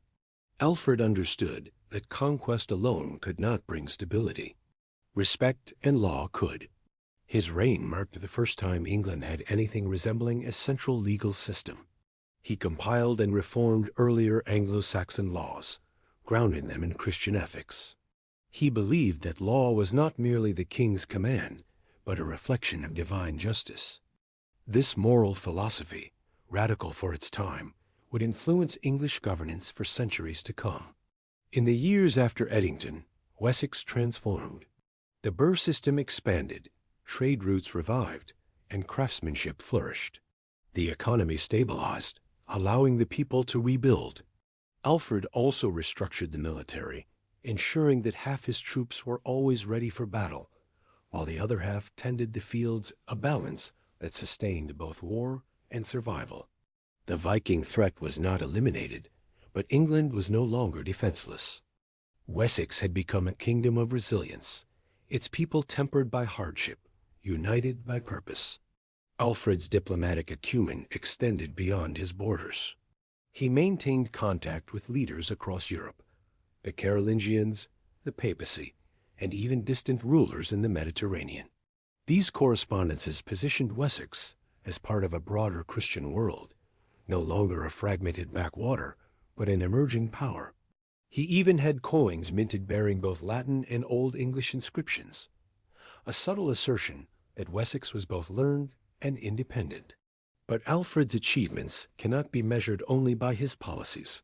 They live in the culture he inspired. He rekindled literacy and fostered the written word in the English tongue, laying the groundwork for English as a language of state and story. In a time when Latin dominated scholarship, Alfred's choice to elevate his native language was revolutionary. It was an act of identity, a declaration that England's spirit would not be defined by foreign tongues or conquerors. Despite his successes, Alfred's reign was not without its struggles.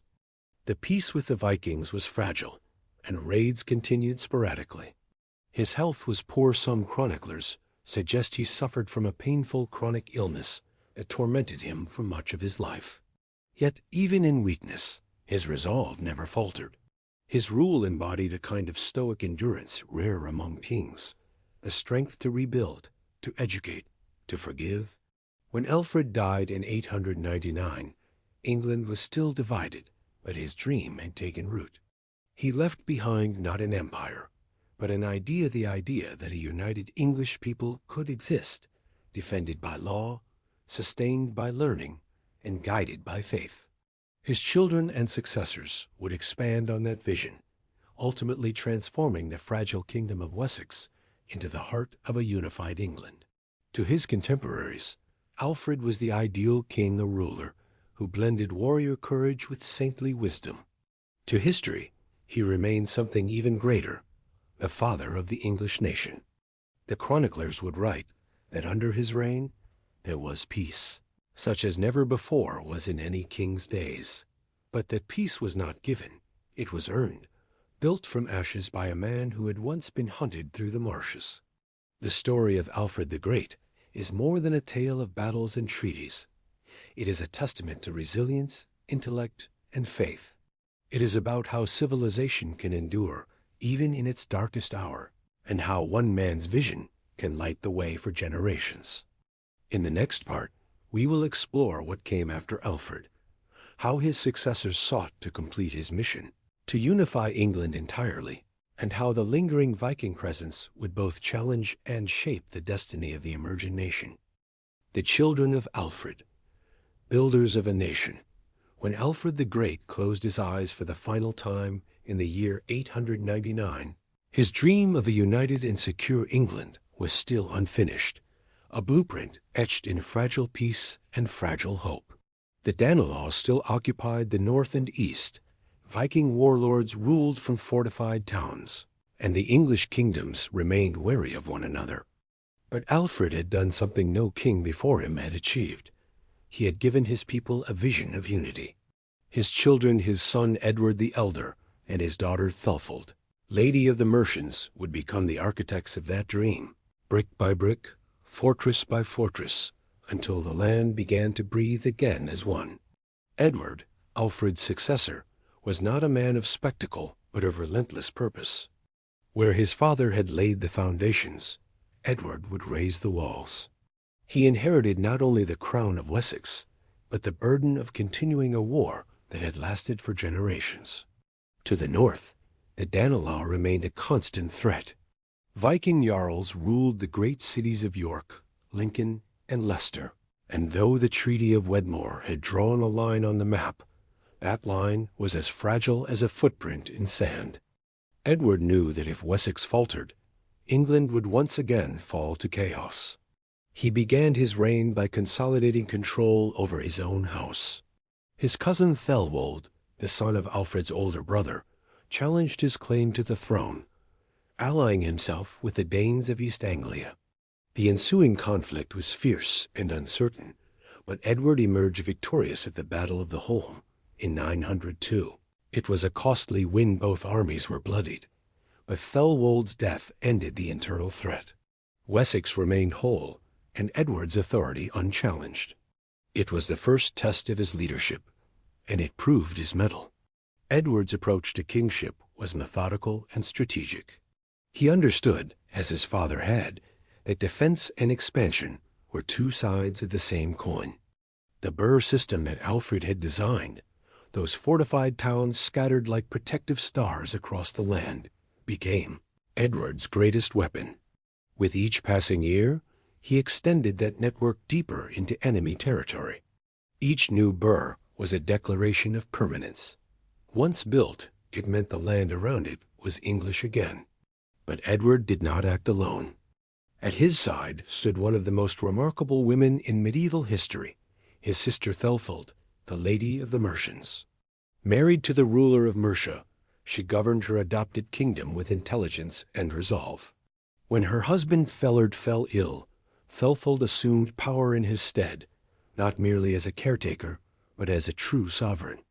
Under her leadership, Mercia became a partner in Edward's mission, and together, brother and sister began the great reconquest of England. Thulfold was unlike any ruler of her time.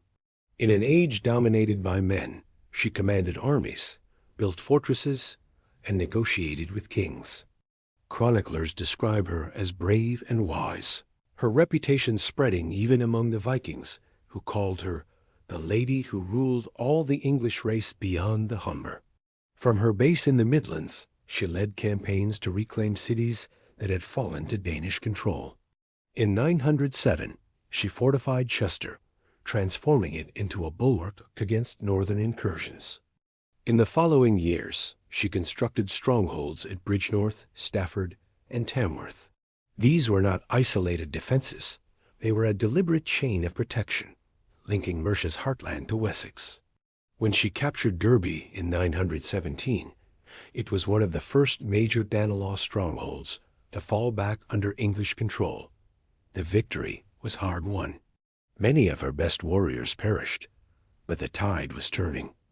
Edward advanced from the south, while Thulfold struck from the west and north, their armies like twin blades cutting into the heart of Viking England. Together, they reclaimed Leicester, Lincoln, and the surrounding territories. One by one, the old Saxon lands returned to their native rulers. By 918, the dream Alfred had only glimpsed began to take shape, a kingdom stretching across most of southern and central England, no longer divided by blood and fear.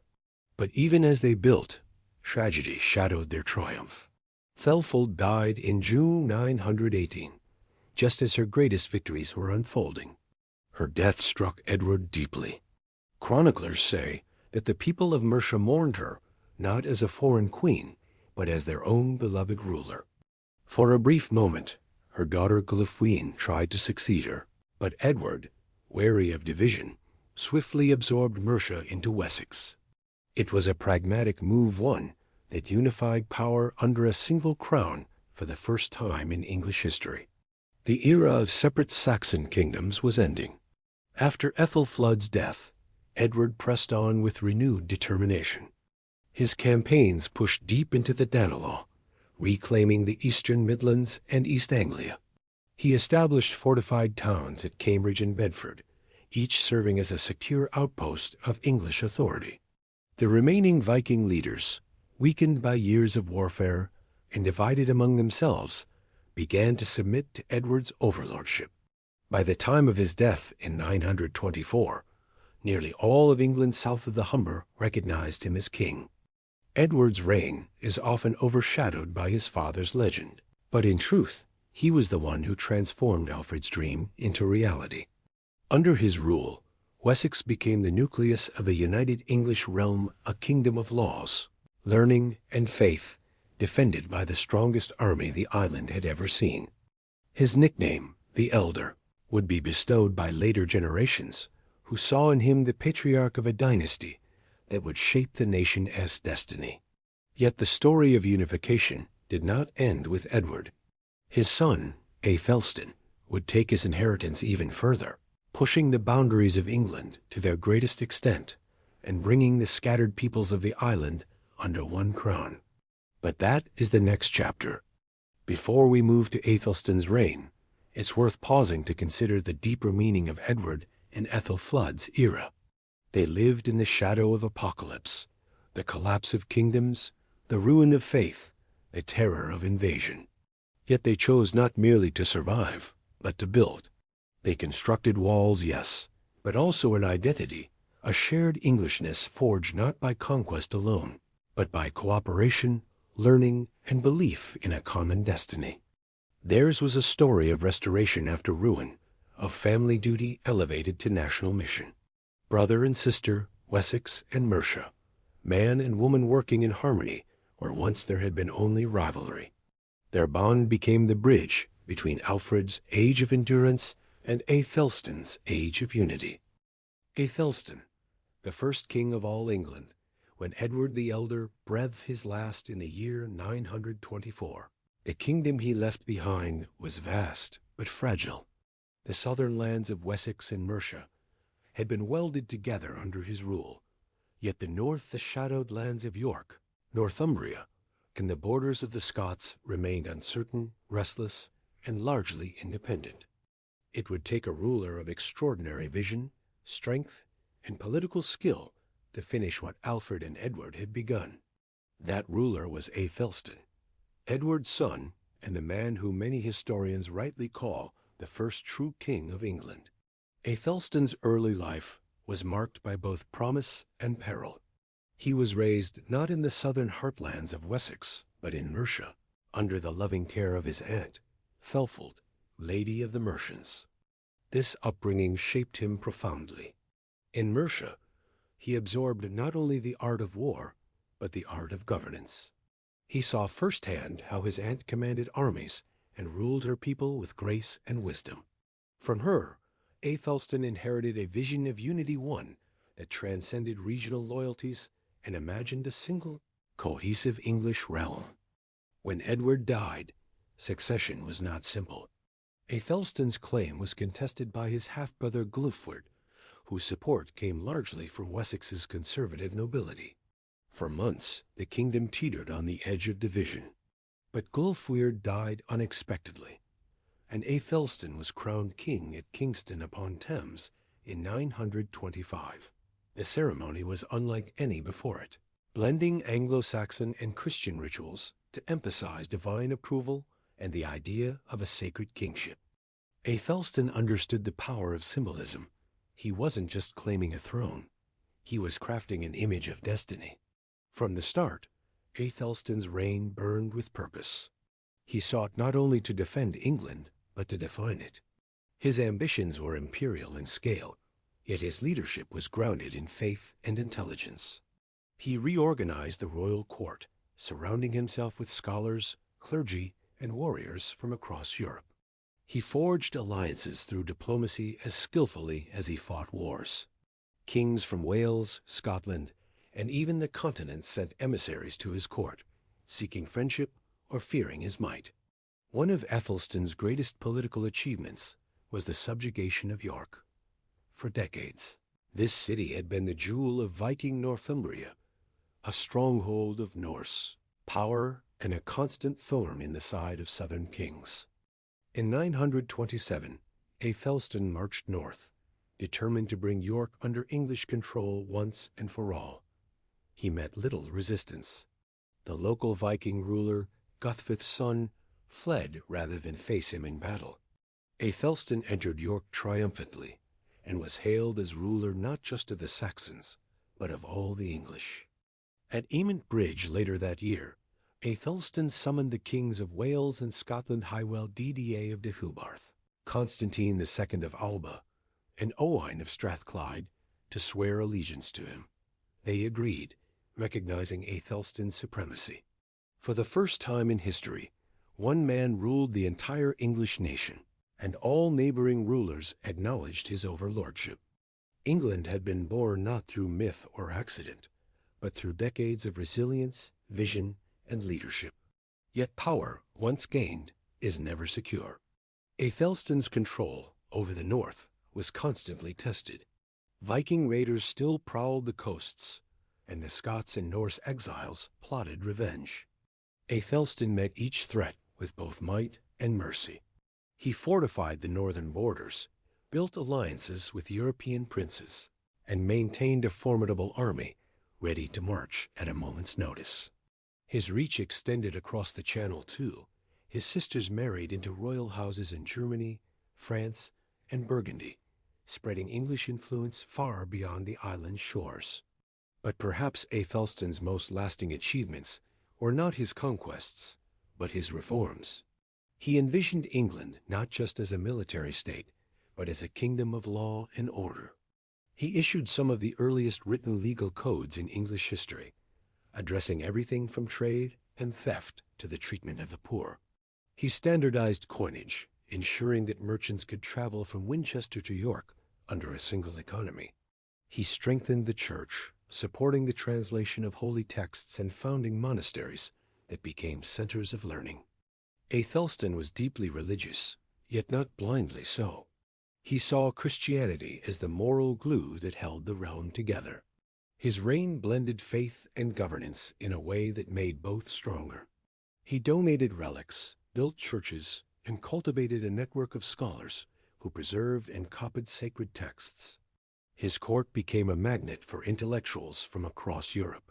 Under his rule, England's cultural prestige rose to heights unseen since the days of Roman Britain. Still, even as he sought peace, war came knocking. In 937, Aethelstan faced his greatest test at the Battle of Brunanburh, one of the most legendary and decisive conflicts in British history. A massive coalition had risen against him. Constantine II of Scotland, Owain of Strathclyde, and Olaf Guthfrithson, the Viking king of Dublin.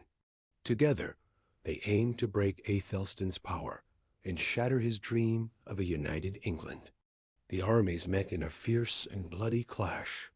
Chroniclers speak of the field soaked in blood, of bodies piled high, and of an English victory won at terrible cost. Aethelstan and his half-brother Edmund led their forces with unyielding courage. When the sun set on Brunanburh, the Northern Alliance lay shattered. Aethelstan's triumph ensured that England would remain one kingdom, not a patchwork of warring tribes. The Anglo-Saxon Chronicle celebrated the battle in verse, calling Aethelstan ring-giver to men, lord of warriors, and protector of the fatherland. Brunanburh was more than a military victory. It was a declaration of identity. From that day forward, England was not merely a geographic expression, but a nation, defended by a people who saw themselves as one. Aethelstan had given them that sense of unity. His rule represented the culmination of centuries of struggle, the realization of the dream first imagined by Alfred the Great. In his final years, Aethelstan ruled from Winchester, surrounded by symbols of his success. Pilgrims came to seek his blessing, poets sang of his victories, and foreign rulers addressed him as an equal. When he died in 939, he was buried in Malmesbury Abbey, far from the royal necropolis of Winchester, by his own choice. He had been a warrior and a scholar, a ruler and a reformer, and he left behind not only an empire, but an idea that England was meant to stand as one nation under one crown. Yet, as history teaches, no peace lasts forever. After Aethelstan's death, the old enemies stirred once more. The Vikings would return, Northumbria would rebel, and the struggle for unity would reignite in new and more complex ways. But Aethelstan's foundation endured. Every king who followed him, from Edmund to Edward the Confessor, from Harold Godwinson to William the Conqueror, would inherit not just his crown, but his legacy. The storm after the crown. England's fragile unity, when King Aethelstan's body was laid to rest in the quiet sanctity of Malmesbury Abbey in 939. It seemed that the very idea of England itself might be buried with him. His reign had been a golden peak, a time when, for the first time in history, all the lands of the Anglo-Saxons had stood united under one crown. Yet his death tore open the seams of that fragile unity. Beneath the surface, the old rivalries still simmered: Mercia against Wessex, Northumbria against the south, and beyond them all, the Vikings of Ireland and the Norse Gaels, watching with predatory patience. Aethelstan had ruled with both fear and respect. Now the realm stood exposed. His half-brother Edmund I, barely 18 years old, ascended the throne at a moment when England's enemies sensed weakness. Aethelstan's death spread like wildfire through the northern seas, reaching the ears of Olaf Guthrum, the Viking king of Dublin, who had once been crushed by Aethelstan at Brunanburh. Olaf saw his chance to strike back. Before Edmund could even organize his coronation, Olaf's fleets swept across the Irish Sea and up the rivers of northern England. York, that ancient city of shifting loyalties, threw open its gates. The Northumbrians, never truly reconciled to southern rule, hailed Olaf as king. Once again, England fractured. The loss of York was more than a military setback. It was a symbol. It showed how shallow the roots of unity still were, how easily the vision of Aethelstan could crumble in the face of opportunism. Edmund's first years as king were spent not in the comfort of consolidation, but in the chaos of reconquest. The Vikings pressed southward, threatening the heartlands of Mercia. Battles raged along the Humber and the Midlands. Yet Edmund, young though he was, proved himself a king in the mold of his forebears. He reorganized his armies, calling upon the aldermen of Wessex and Mercia to stand together once again. For the first time since his brother's death, the English rallied as one people under a single banner. By 941, after years of grueling warfare, Edmund struck back decisively. Olaf Guthrum died suddenly. Some said of illness, others whispered of divine punishment, and his successor, Olaf Sitricsson, could not hold the loyalty of the Northumbrians. Edmund marched north, retaking the lost lands piece by piece. York was recaptured, and peace was imposed once more, though it was a peace born of exhaustion rather than harmony. But Edmund's ambitions went beyond reclaiming his brother's empire. He saw himself as the custodian of that great experiment, the creation of one England. To secure the borders, he turned to diplomacy. He forged an uneasy but necessary alliance with Malcolm I of Scotland, establishing the River Tweed as a frontier and recognizing each other's authority. It was a shrewd move, one that stabilized the north, long enough for Edmund to look inward to heal, rather than simply fight. Under his reign, England began to take shape as a nation not just of kings and warriors, but of laws and institutions. The early assemblies of nobles and clergy began to resemble what we might now call the foundations of governance. He issued decrees on justice, trade, and church reform. Like his brother Aethelstan, Edmund believed that peace required order, and order required law. Yet, even as England grew more structured, it remained fragile, forever haunted by the specter of the Viking threat. Then, in the year 946, tragedy struck. At a feast in Puckle Church, in the heart of Wessex, the young king was murdered, stabbed to death, while intervening in a drunken brawl. He was only 25. His killer, a thief named Lifa, was cut down on the spot, but the damage was done. The crown passed to his younger brother, Edred, another of Alfred's grandsons. Edred inherited a kingdom at peace, but barely so. The Vikings had been pushed back, yet their ambitions burned as fiercely as ever. Northumbria once again refused to accept southern rule. The kings of York, first Eric Bloodaxe, the exiled Norwegian warlord, and then Olaf Sitrickson, again played a dangerous game, swearing allegiance to Edred one year and rebelling the next. Northumbria had become a revolving door of betrayal. Edred, however, was a different kind of king. He was not the warrior Aethelstan had been, nor the bold strategist Edmund had become. Instead, he ruled through patience and persistence. Though plagued by ill health, he proved remarkably adept at using both force and diplomacy. He funded monastic reform, strengthening the church as a unifying power. He elevated churchmen like Dunstan, the future Archbishop of Canterbury, whose influence would shape England's moral and political identity for generations. But the North could not be tamed easily. In 948, the Northumbrians once again rebelled, choosing Eric Bloodaxe as their king. The Norwegian exile was a fierce warrior with a name that struck fear across the seas, and his return to power sent shockwaves through England. For years, Edred fought a draining campaign against the Viking holdouts, burning towns, negotiating oaths, and punishing traitors. The chronicles tell of York burned, of hostages taken, of Edred's rage at the betrayal of his northern subjects. Yet, in the end, it was his endurance that prevailed.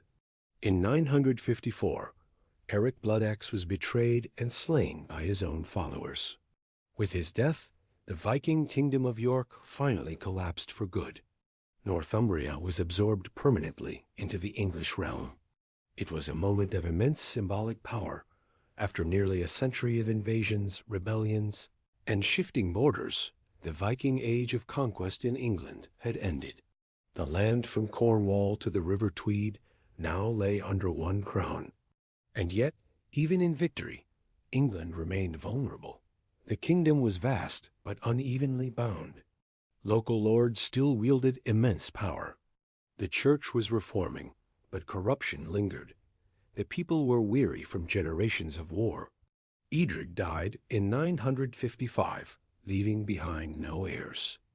The crown passed to his nephew Eadwig, a young and impulsive ruler whose personal scandals nearly tore the realm apart again. Eadwig's short reign was marked by internal strife. His disputes with the church and his controversial marriage alienated the clergy and nobles alike. It seemed as though England, so newly united, might crumble once more under the weight of pride and division. But fate had other plans. When Eadwig died in 959, the crown passed to his brother Edgar, a man remembered by history as Edgar the Peaceful. Edgar's ascension marked a turning point. For the first time in more than a century, the English would experience something rare and precious peace. But this peace was not the absence of strength. It was the result of generations of struggle, sacrifice, and vision. The warriors of Alfred's age, the kings of Wessex, and the dreamers like Aethelstan had fought for this moment. Under Edgar, the English kingdom would reach its first true maturity, a realm of stability, administration, and unity. But the calm he created would also plant the seeds of new challenges, for peace breeds power, and power always attracts envy. Edgar the Peaceful, the age of order and shadow, the reign of King Edgar. The peaceful stands like a shimmering oasis in the harsh desert of early medieval history, a time when the swords finally fell silent and the kings of England for a moment ruled not through conquest but through consensus. To many chroniclers, his age appeared almost miraculous, a kingdom long battered by war, rebellion, and invasion now breathing in the rhythm of peace. Yet, beneath this serenity, there pulsed a complex web of ambition, reform, and quiet control. Edgar's peace was not born of passivity. It was forged from the tempered steel of order and the unseen hands of those who shaped England's soul. When Edgar took the throne in 959, the scars of division still marked the land. His predecessors, his uncle Edmund and his brother Eadwig, had struggled to hold the realm together. The nobility was restless. The church had lost its spiritual edge, and the local aldermen wielded power that sometimes rivaled the crown itself. The North, though pacified, still whispered of autonomy. Edgar inherited not a perfect kingdom, but a realm held together by threads of allegiance and fear. Yet he possessed something few kings before him had fully mastered: the ability to unify, not just through battle, but through structure, diplomacy, and faith. One of his first and most transformative acts was to strengthen the hand of the church, which had become a vital pillar of governance in the Anglo-Saxon world. At the heart of this effort stood three remarkable men: Dunstan, Thelwold, and Oswald, a trio of church reformers whose vision reshaped England's spiritual and political landscape. Dunstan, now Archbishop of Canterbury, had been a trusted counselor to Edgar's predecessors and a guiding force in the royal court. Thelwold, Bishop of Winchester, was a stern advocate for monastic reform, determined to root out corruption and restore discipline among the clergy. Oswald, Archbishop of York, worked tirelessly to bring the same revival to the north. Together, they became known as the architects of Edgar's peace. Through their efforts, the monasteries long in decline since the Viking invasions were rebuilt and re-endowed. New abbeys rose across the land, from Glastonbury to Ramsey, filled with monks who copied manuscripts, taught literacy, and provided stability in a world still learning to trust peace. These monasteries were not mere places of prayer. They were the engines of culture, administration, and education. For the first time since the days of Bede, learning began to return to England's shores. Edgar understood that religion could be more than faith. It could be a tool of governance. His partnership with the church strengthened his authority by giving it divine legitimacy. He presented himself as a divinely appointed ruler, chosen not just by men, but by God to bring harmony to the realm. Every decree he issued, every coin minted with his image, reinforced this sacred kingship. The church, in turn, upheld his rule as a reflection of divine order. This was also the age of the law code, another cornerstone of Edgar's legacy. His laws were among the most comprehensive yet seen in England, blending the traditions of Wessex, Mercia, and Danelaw into a unified legal framework. He emphasized justice, loyalty, and the protection of the weak, a reflection of both his Christian principles and his political wisdom. These laws were not just royal commands. They were the blueprint for how England would be governed for generations. For the first time, the kingdom felt less like a loose federation of regions and more like a single functioning state. Edgar also introduced what might be called an early naval policy, recognizing the importance of England's waterways and coastlines. He organized the ship soak, a system that required coastal communities to contribute ships for the defense of the realm. Though the Viking threat had receded, he understood that England's safety depended on mastery of the sea. His awareness of maritime strength would echo centuries later in the empire that grew from these early shores. But perhaps no event captures Edgar's reign more vividly than his grand coronation at Bath in 973, a ceremony unlike any before it in England. By then, Edgar had ruled for more than a decade, yet he chose to stage this coronation not as a beginning, but as a declaration, the affirmation of a unified, divinely sanctioned kingship. The ceremony itself was rich with symbolism. Dunstan presided, anointing Edgar in a sacred ritual that blended royal authority with spiritual sanctity. The words and gestures used in that coronation would form the basis of English coronation ceremonies for the next 1,000 years. Later that same year, Edgar embarked on a remarkable royal progress across his realm.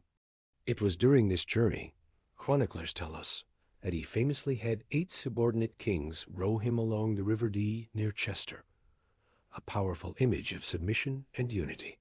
Among them were the kings of Scotland, Strathclyde, and several Welsh princes.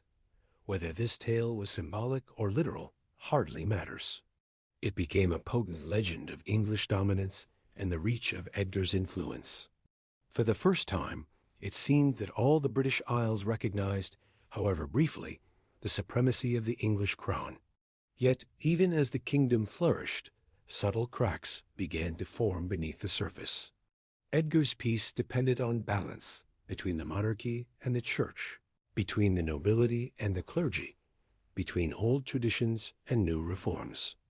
Not everyone welcomed the monastic revival. Many of the powerful aldermen and secular clerics, displaced by the new religious order, seethed with resentment. To them, the king's alliance with the monks and bishops seemed like a betrayal of old loyalties. In his personal life, too, Edgar was not without controversy. His relationships, particularly with his 2 queens, Thelfeld and Gulthrith, became the subject of both scandal and tragedy. From Thelfeld, he had his elder son Edward, and from Gulthrith, his younger Thellard. The rivalry between these 2 lines, born of political intrigue and maternal ambition, would haunt England long after Edgar's death. As the 970s came to a close, Edgar's health began to fail. He had ruled wisely, but his realm's peace depended too heavily on his presence. The machinery of governance he built was strong, but its spirit, the unity of purpose, was his alone to command. When he died in 975, barely in his early 30s, England once again faced the question that had haunted it for centuries. Could peace survive the death of its maker? The years that followed would answer that question with blood. The church reforms would spark rebellion, the nobles would feud, and the crown itself would become a prize for which brother would fight brother. The peace that Edgar had so carefully crafted would unravel faster than anyone could have imagined. But before the storm broke, his reign left behind something profound, a model of kingship that blended strength with restraint, faith with governance, and peace with preparation. His coronation oath, his laws and his alliances would echo through the ages, even as the world he built began to collapse. The brothers' war, Edward, Thellard, and the fractured crown. When King Edgar the Peaceful died in 975, England lost not only its ruler, but the delicate balance that had held the kingdom together. His reign had been one of harmony and order, a time when kings, bishops, and nobles moved in cautious rhythm under his steady hand. But death has a way of loosening what life keeps bound. And as Edgar's body was laid to rest, the kingdom he had unified began to splinter along lines of ambition, jealousy, and faith. The peace of England was shattered not by invasion or famine, but by a family feud that would haunt the realm for generations. The rivalry between Edgar's sons, Edward and Thellard. It was a story as old as monarchy itself. 2 heirs, 2 mothers, and 1 crown. Edgar's elder son, Edward, born to his first wife Thelfeld, often called the Fair, was the rightful heir by blood. But his younger half-brother, Thellard, born to Edgar's second queen, Glofthryth, had the advantage of maternal ambition and a powerful faction of nobles behind him. Glofthryth was not just a queen, she was a strategist. Intelligent, proud, and politically astute, she had long prepared her son for power. She believed Thellard had a divine right to rule, and was determined to see him crowned, whatever the cost. At the center of the dispute stood the church, the same institution that had helped Edgar craft his peace. The great reformers who had guided his reign, Dunstan, Thorwald, and Oswald, now found themselves on opposite sides of a bitter succession struggle. Dunstan, the Archbishop of Canterbury and Edgar's old adviser, supported Edward's claim. To him, the legitimacy of the elder son was clear, and any attempt to bypass it would invite divine wrath. Thorwald, Bishop of Winchester, however, leaned toward Thellard, likely influenced by Queen Glawthryth's circle and by political considerations in the south. Thus, the unity that Edgar had built under the banner of reform now fractured along the same fault lines dividing his family. The young Edward was eventually chosen and crowned king in 975. He was only about 13 years old, and his coronation was marked by unease rather than celebration. The great nobles, those powerful aldermen who had never fully accepted Edgar's monastic reforms, saw in Edward's youth a chance to reclaim influence. The monasteries, once filled with royal patronage, were accused of hoarding wealth, and their lands were seized by opportunistic lords. What followed was not open civil war, but a simmering conflict of factions: monks versus laymen, reformers versus traditionalists, north versus south. England was once again drifting toward chaos. Edward, though a child, tried to uphold his father's vision of justice. Chronicles describe him as pious and gentle, but also impulsive, a boy king surrounded by wolves. Dunstan stood as his mentor, but even the archbishop's spiritual authority could not shield him from the tides of political greed. In the background, Queen Glawthryth waited, patient and calculating, ensuring that her son Thellard remained protected and prepared. The tension reached its tragic climax in 978 at Corfe Castle in Dorset. The event that took place there would become one of the most infamous murders in early English history. The story, as told by later chroniclers, unfolds with almost theatrical cruelty. Edward, now about 15 or 16, was traveling through Wessex and decided to visit his stepmother and half-brother at Corfe. Perhaps he came in peace. Perhaps he sought to reconcile. When he arrived, he was greeted warmly by Glawthryth and Thellard. A cup of wine was brought to him as he remained on horseback. But as he lifted the cup, he was suddenly stabbed, some say by one of the queen's attendants, others claim by her own hand. Mortally wounded, the young king tried to flee, but fell from his horse, his foot caught in the stirrup. He was dragged along the ground as his blood stained the earth. His body was hastily buried in secret, without royal ceremony. It was an act that shocked even the ruthless politics of the age. Soon after, reports spread of miracles at the site of his burial, and the people began to venerate him as Edward the Martyr. The church canonized him, transforming a victim of dynastic murder into a symbol of divine justice. His death became a warning. The blood of kings cannot be spilled without consequence. With Edward dead, the path was now clear for Thellard, just 10 or 12 years old, to ascend the throne. His coronation, however, was overshadowed by suspicion. Archbishop Dunstan, though bound by duty, was said to have delivered a chilling prophecy during the ceremony, that the sins of the court would bring disaster upon the realm, and that the kingdom would suffer under Thellard's rule. It was a grim foreshadowing of the years to come.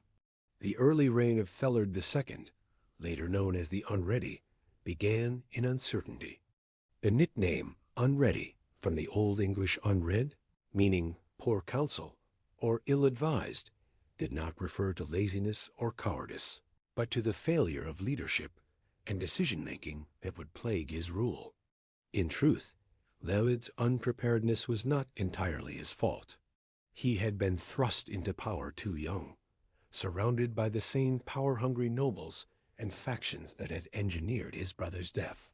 His mother, Glawthryth, initially acted as regent, and her influence remained strong in the court. But England itself had changed since Edgar's golden age. The peace that had once blanketed the land now seemed fragile.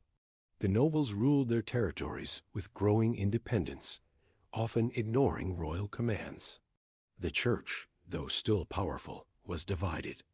Trade declined, and the confidence that had defined Edgar's England began to erode. The people felt the difference. They had known order, and now they sensed instability returning. And as England turned inward, a new shadow began to stretch across the North Sea. Reports came of strange sails sighted on the horizon long, narrow ships cutting through the water like blades. They bore flags not seen for nearly a century, symbols of the old enemy thought long subdued. The Vikings were coming again, drawn by the scent of England's wealth and weakness. For now, the raids were small, probing, opportunistic, but they were harbingers of the storm to come.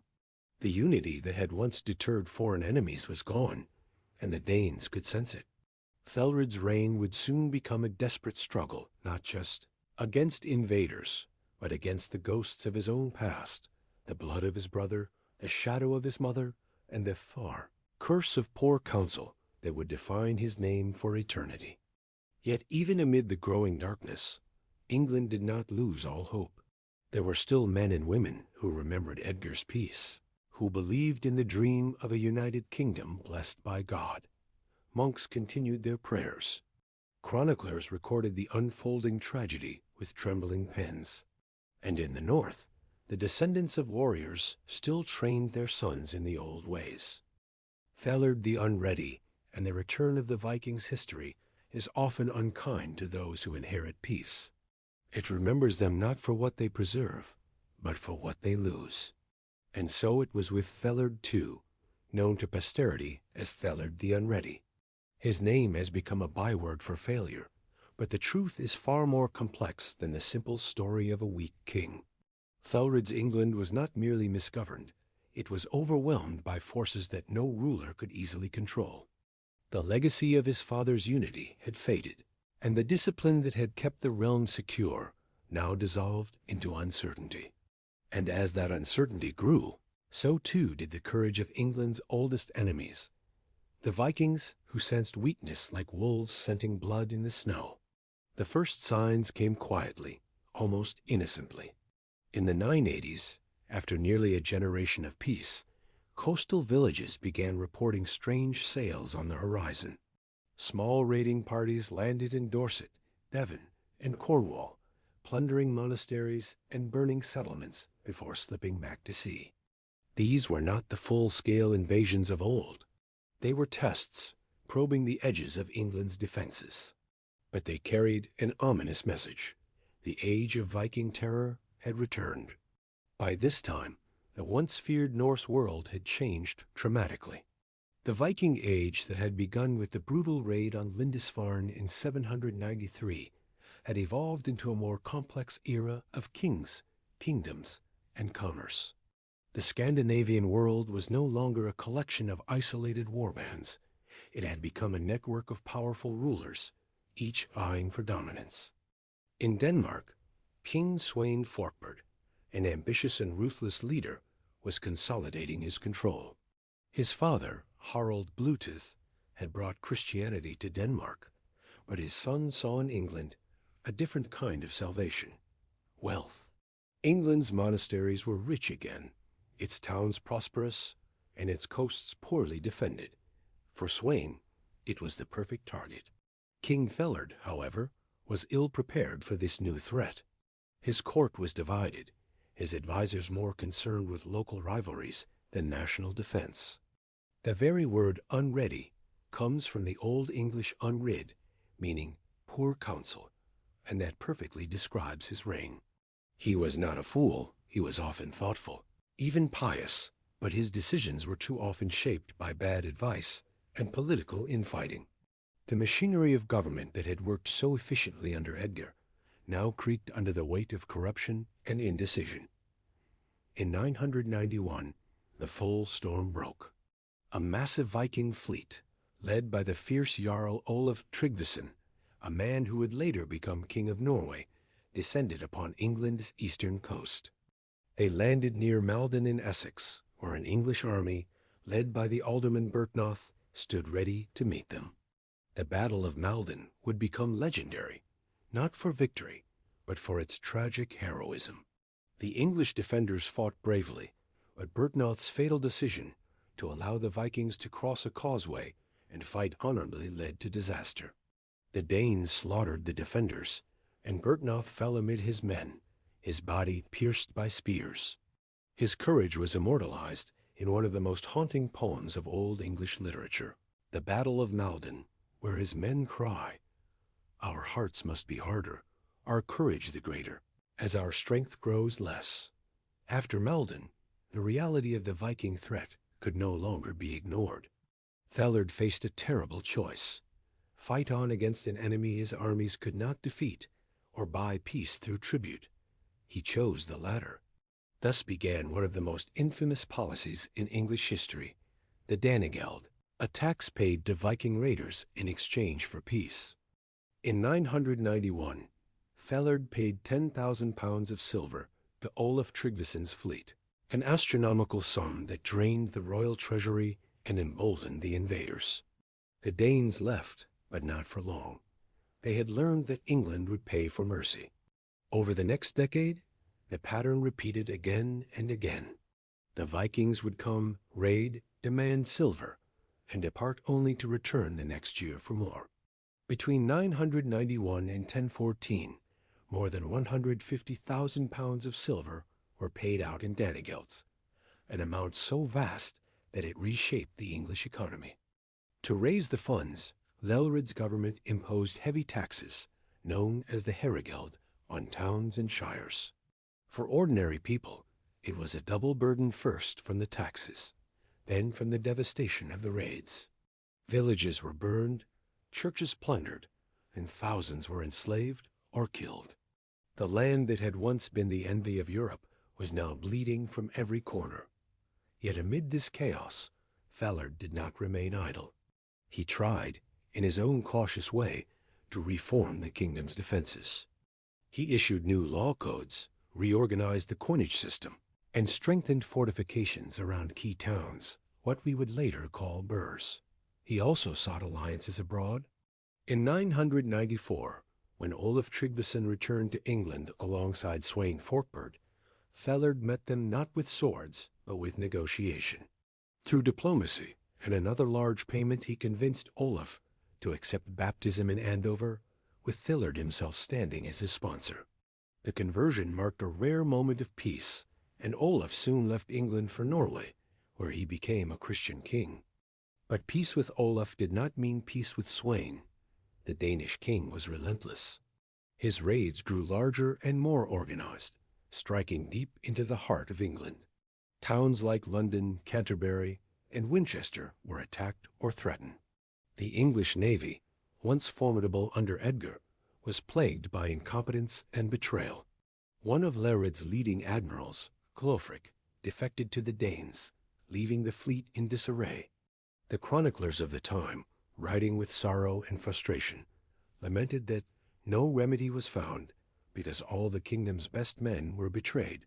Lelred's domestic troubles compounded his woes. His marriage to Glucafu of York, a noblewoman from the north, had produced several sons, but after her death, he made a politically motivated marriage to Emma of Normandy, the sister of Duke Richard II. This alliance with Normandy, then an emerging power across the Channel, was meant to secure support against the Danes.